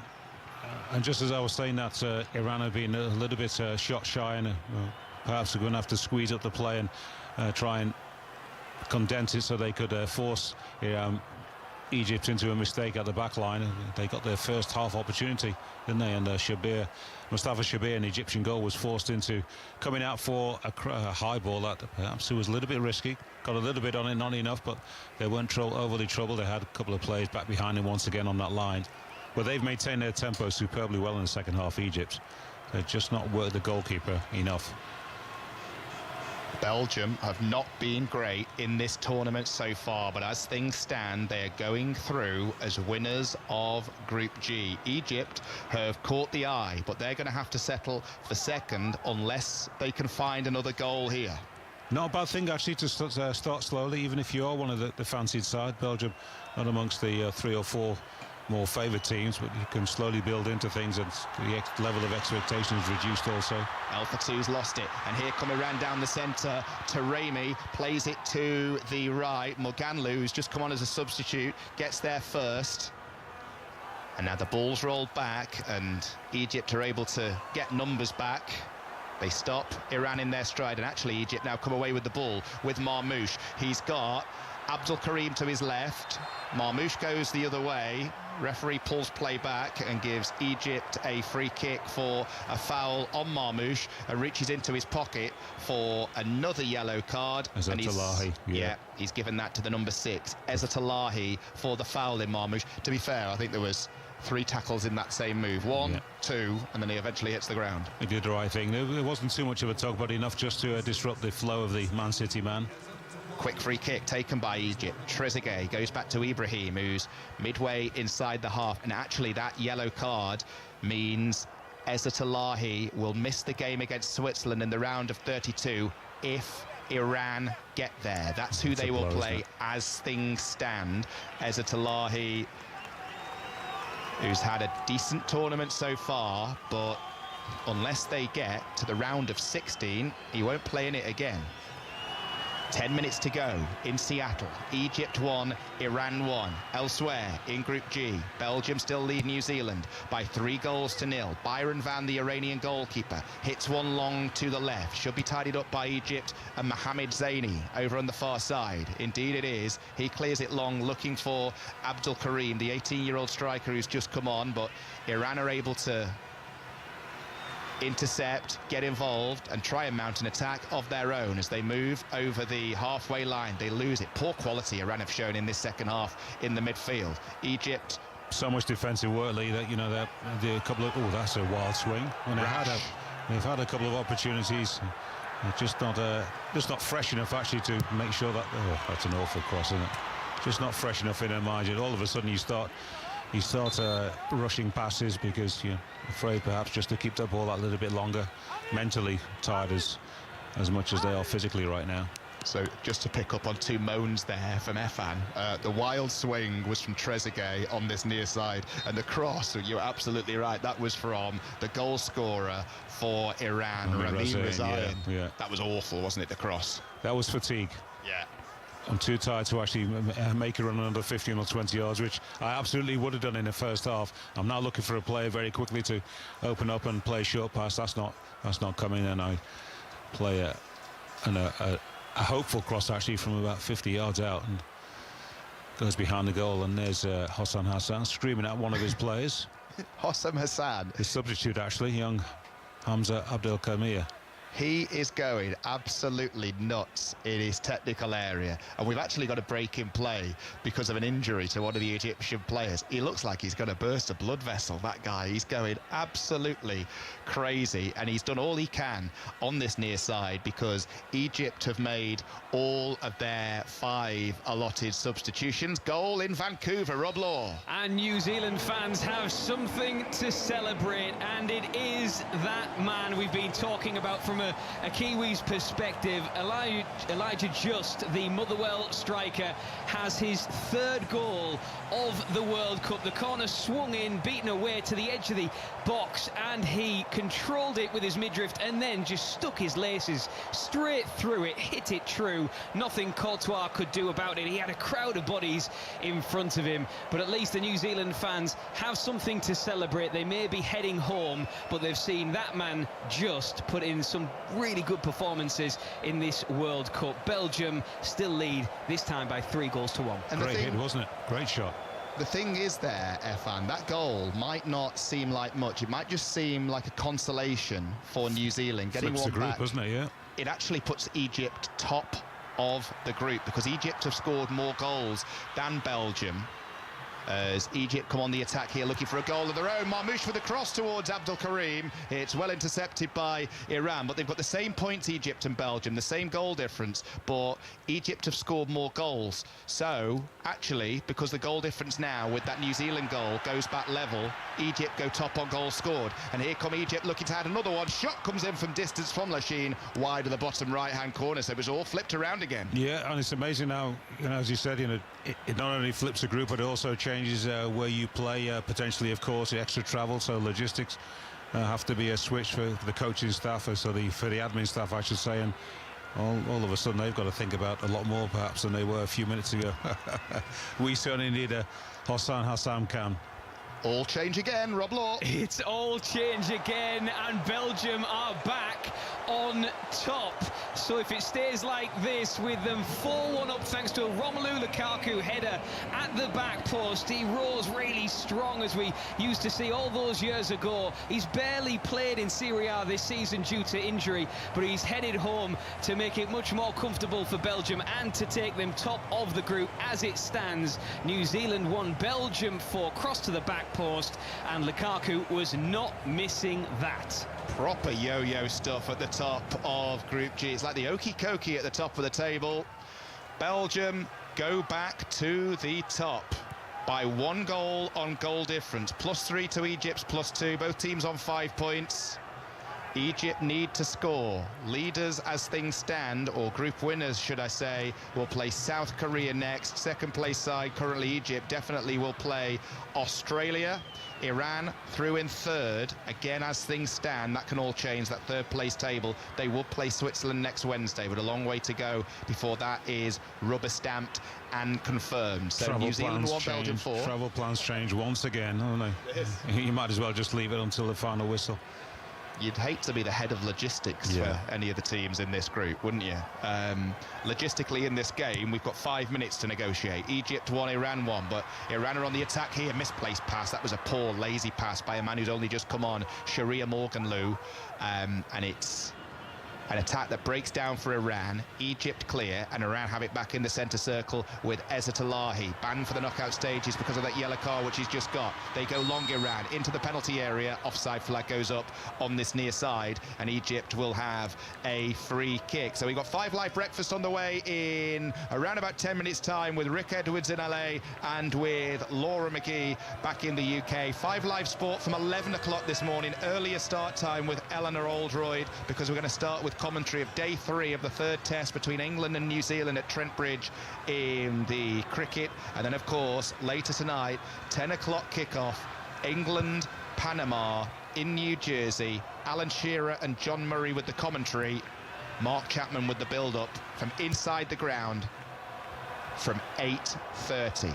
On 5 Live and BBC Sounds. 104 games at this World Cup. Full live commentary of 92 with us. The group stages drawing to a close, but the drama of the knockouts just about to begin on Sunday night. Really looking forward to the knockout football starting in the second phase of this World Cup. Iran have got a free kick inside the centre circle to be taken by Khalil Zadeh, the centre back. He's looking to hit one long, but then in the end decides to go sideways and short, which always seems like a waste when you're in that kind of a position. Egypt 1, Iran 1. 3 minutes to go. New Zealand 1, Belgium 4. New Zealand going home, Belgium winning the group. These two teams, Egypt and Iran, settling for 2nd and 3rd, but it could all change. It's been a dramatic game, both goals coming inside the opening 14 minutes. Missed penalty during that time as well from an Iran point of view. Lots of drama. It's not been as dramatic in the second half, but it's still been a good watch. And there's not a great amount of urgency, if any urgency at all, at the moment from Iran. Almost if they're quite happy. They've settled for the points they have, and not overly concerned about whether they score another goal to win this game, which of course would once again change the dynamic of the group. Iran bring the ball forwards to the edge of the penalty area here. Morganloo plays it to the left to Mohammadi, who's had a good game over on that far side. He's running at Zizou, the substitute for Egypt, who's back doing his bit defensively. Does enough there, and the referee indicates that he touched the ball left, Zizou, and Iran will have a late corner, Efan. So the chance to do some damage here for the Iranians. Yeah, they're quite a big side as well, so this is certainly an opportunity. Make sure that they cover off the edge of the box just in case Egypt win that first header and are threatening on the counter-attack, but fully committed they have to be, at least 4 or 5 players. Rezaian, the goal scorer, with the corner, in it goes, and it's headed against the crossbar! Headed against the crossbar by Mahibi, the number 8, who was arriving late. Goalkeeper did just about enough. I mean, he was in no man's land, but he made himself big. put the player off. Was it Mahibi the 8 or was it Taremi the 9? Let's have a look. In went the cross. It was Taremi who got the touch onto the face of the bar. It went. Taremi flicked header off the joint of bar and post. He could not have got closer. Came off the top of his head. I mean, the referee in the end has blown for a foul. Somebody's landed on top of the goalkeeper. I'm sure that, well, of course, VAR looks at everything, doesn't it? And it's, but that would have been a goal for me. I didn't see any kind of foul there at all. Good determination. I said how they needed 3 or 4 players inside that 6-yard box to really challenge the goalkeeper. They did. Taremi was really super unlucky. So Belgium top of the group as things stand by 1 on goal difference. Belgium and Egypt both level on 5 points. Goal difference, Belgium +3, Egypt +2, as I've said a couple of times. If New Zealand score again, though, against Belgium, Egypt and Belgium will be level on everything, but Egypt would top the group because of their disciplinary record. That is how tight things are in this group as Iran get ready to make another change. They're going to bring on Alireza Jahanbakhsh for the final few seconds plus stoppage time in Seattle. Level at 1-1. Terrific setting for football, by the way. If you've not seen the Seattle Stadium, it's live on BBC Two right now, so you can check out the pictures via BBC Two and the iPlayer, or just search for it online. 2 open ends and then roofs on the 2 stands on the sides. It looks brilliant. Holds 67,000 as we get 6 minutes of added time at the end of the 90 in the Seattle Stadium here. So 6 more dramatic minutes at the end of what's been a really dramatic match at the end of the group phase, Group G.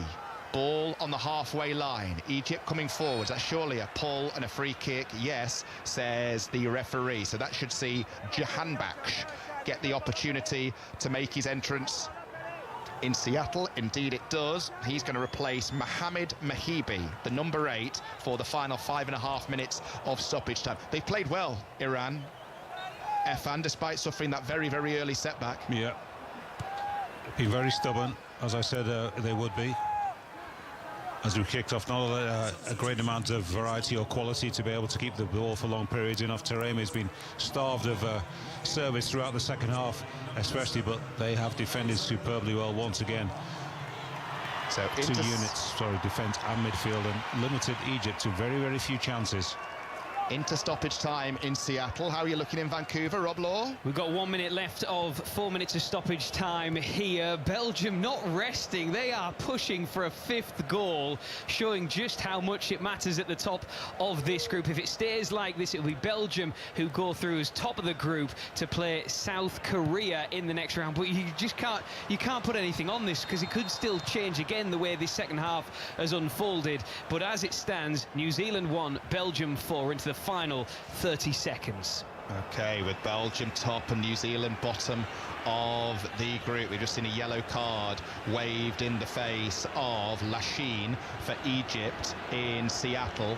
Iran with a free kick then, midway inside the Egypt half on their left, and that means Egypt will be missing Lachine for their next match, which, as things stand in the knockout stages, will be against Australia. Can Iran get a late winner here? Cost of the yellow card, isn't it, Lachine, to miss the next game. High ball into the penalty area. Goalkeeper comes, doesn't get there, should be put in, blocked on the line and followed in! And the winner scored for Iran by Khalilzadeh, Shoya Khalilzadeh, forwards from centre-back. The goalkeeper made a real hash of it. He's mobbed by his teammate, he's mobbed by the staff. Iran on their way to only their 4th World Cup win ever. Their first of this tournament. It puts them 2nd in Group G. What drama in Seattle. The centre half with a goal in stoppage time to make it Egypt 1, Iran 2.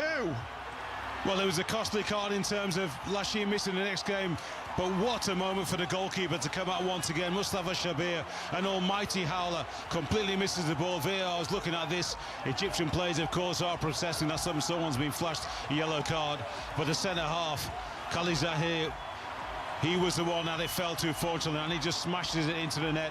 He's almost off balance. He swings at the ball, being mobbed by the team. He's crying, I think, on the side of the pitch. What a moment for him and Iranian football. Shoya Khalilzadeh, he rips off his shirt, he's put a pair of sunglasses on, he's just been kissed on the forehead. Never seen that before. He's been mobbed by the subs, he's been mobbed by the staff. What a moment for Iranian football. 3 World Cup wins before. Against Wales in 2022, against Morocco in 2018, against the USA in 1998, and now against Egypt in 2026. However, the wild celebrations that we've seen, the epic celebrations, could be cut short because VAR are looking at a possible offside leading up to the goal. Looks onside to me, I must admit. Belgium have just got a 5th, and it's ended in Vancouver. New Zealand 1, Belgium 5. We will go to Rob Law shortly. What drama. What drama, and just, I mean, you see the wild celebrations and the emotion like this, but VAR could spoil the entire thing right at the end of this game. I've not seen celebrations quite like that for a long, long time. I wonder if they're checking for a handball as well, because one of his teammates was on the floor, couldn't quite see the shirt number, and hit his elbow. I think they're all onside as the free kick is played initially. He's onside. Yeah, this is going to stand. It is going to stand. Goalkeeper comes out, got to get it. If you decide to come round about that penalty spot line, you've got to make sure you clear the ball. Yasser Ibrahim is the one who's playing everybody on. Number 4, Iran scored the goal from offside position. Oh, I can't believe it. Oh, he's disallowed it. He's disallowed it for offside. I don't believe that. Do not put that. Wow. And Shoya Khalilzadeh, the centre-half, who scored the goal, was mobbed by his teammates, was actually in tears as the staff ran onto the pitch to celebrate just their 4th World Cup win ever. It would have put them 2nd and guaranteed them a place in the knockout stages. He's just dropped to his knees. He can't believe it. His dramatic late winner has been ruled out for an offside that we couldn't see on those replays. I do not believe that. And Khalilzadeh has actually been shown a yellow card for something in there as well. So we're back at 1-1, and Iran will be left to look at the lottery of the 3rd place table and will be made to wait a little longer to see if they do make it through to a last 32 game against Switzerland as things stand. Wow, Iran continue to push though for another winner. It's flicked on, here's a chance, it's blocked inside the penalty area. They're not giving up, shot's going to go in again. Another terrific block by Yasser Ibrahim for Egypt, and Iran nearly got another winner. Oh, he had to hit it first time. Yasser Ibrahim with a block that could ensure that Egypt go through as winners of the group, is it, or second in the group, whichever way they are. They're going through anyway. Iran corner. Razayan takes it, cleared away by Egypt. We've had the 6 minutes, we've had 7 actually. Iran continue to push. They move forwards with Hadani. Ball out to this near side. Cross comes in from the right. Headed in off the bar. What a save. Headed in and off the bar by Ezzat Allahi. Did the goalkeeper get a glove on that? He might have done. Thinks so. But he rose highest. Ezzat Allahi beat Zaini. The goalkeeper, he didn't touch it. He covered it, and the ball comes back off the crossbar. What a finish. What a finish. He didn't quite get a clean contact on it, the defender. Superb cross. Well, we're just seeing the replay again from the disallowed goal. And they're showing you the lines. Oh my goodness me, it's a toenail from Khalilzadeh, the centre-half. We didn't get that view to begin with. I'm still highly dubious. Wow. I must admit. What drama. This game has had everything from start to finish. And when I say finish, I mean finish. We've had 98 minutes here, and it looked like Iran had scored a 96-minute winner, only to see VAR chalk it off for a toenail-size offside. Still, we play on. For all the possession in the second half, they've not had the creativity, that final ball efficiency, Egypt. And I said that a goal was good. I was hoping that an extra goal would come, and we are neutrals, but wouldn't it be a fantastic story if Iran, with all the dramas that they've had to endure as a group of players over the last few weeks, were to progress automatically into the next phase. As you said, on 10 hooks now to see whether they make it as one of the third best place finishers. Yeah, the lottery of that third place table. Is that the final whistle? No, we'll still play on, according to the referee, Shaiman Marciniak. His VAR officials have been the ultimate killjoys here for Iran. Wow. 1-1, but still Iran push for a winner. 3 minutes past 6 across the UK, deep into stoppage time. We're into the 100th minute now in Seattle, and there is the final whistle. Well, what drama. From the first minute to the very last. Egypt led after 5. Iran missed a penalty on 10. Iran equalised on 14. It then toed and froed end to end. You attack, we attack. And it looked like in stoppage time at the end of the game, Shoya Khalilzadeh, the centre half, had won the game for Iran and sent them through automatically to the knockout stages. The celebrations were wild, the staff were on the pitch, it was just so emotional, and then VAR chalked off the goal for one of the tightest offside calls that you will see, and that means it ends 1-1. Belgium win Group G, Egypt finish second, and Iran will wait to see if they go through as one of the best third-place teams. Efan Akoku, what drama. Reality TV at its absolute best. Superb game of football, isn't it? From the moment we kicked off, we've had action, missed penalties, missed chances, good saves, goalkeeping errors, drama, VAR intervention. The enemies of football, aren't they, VAR? Unfortunately, from an Egyptian point of view, they would absolutely love it.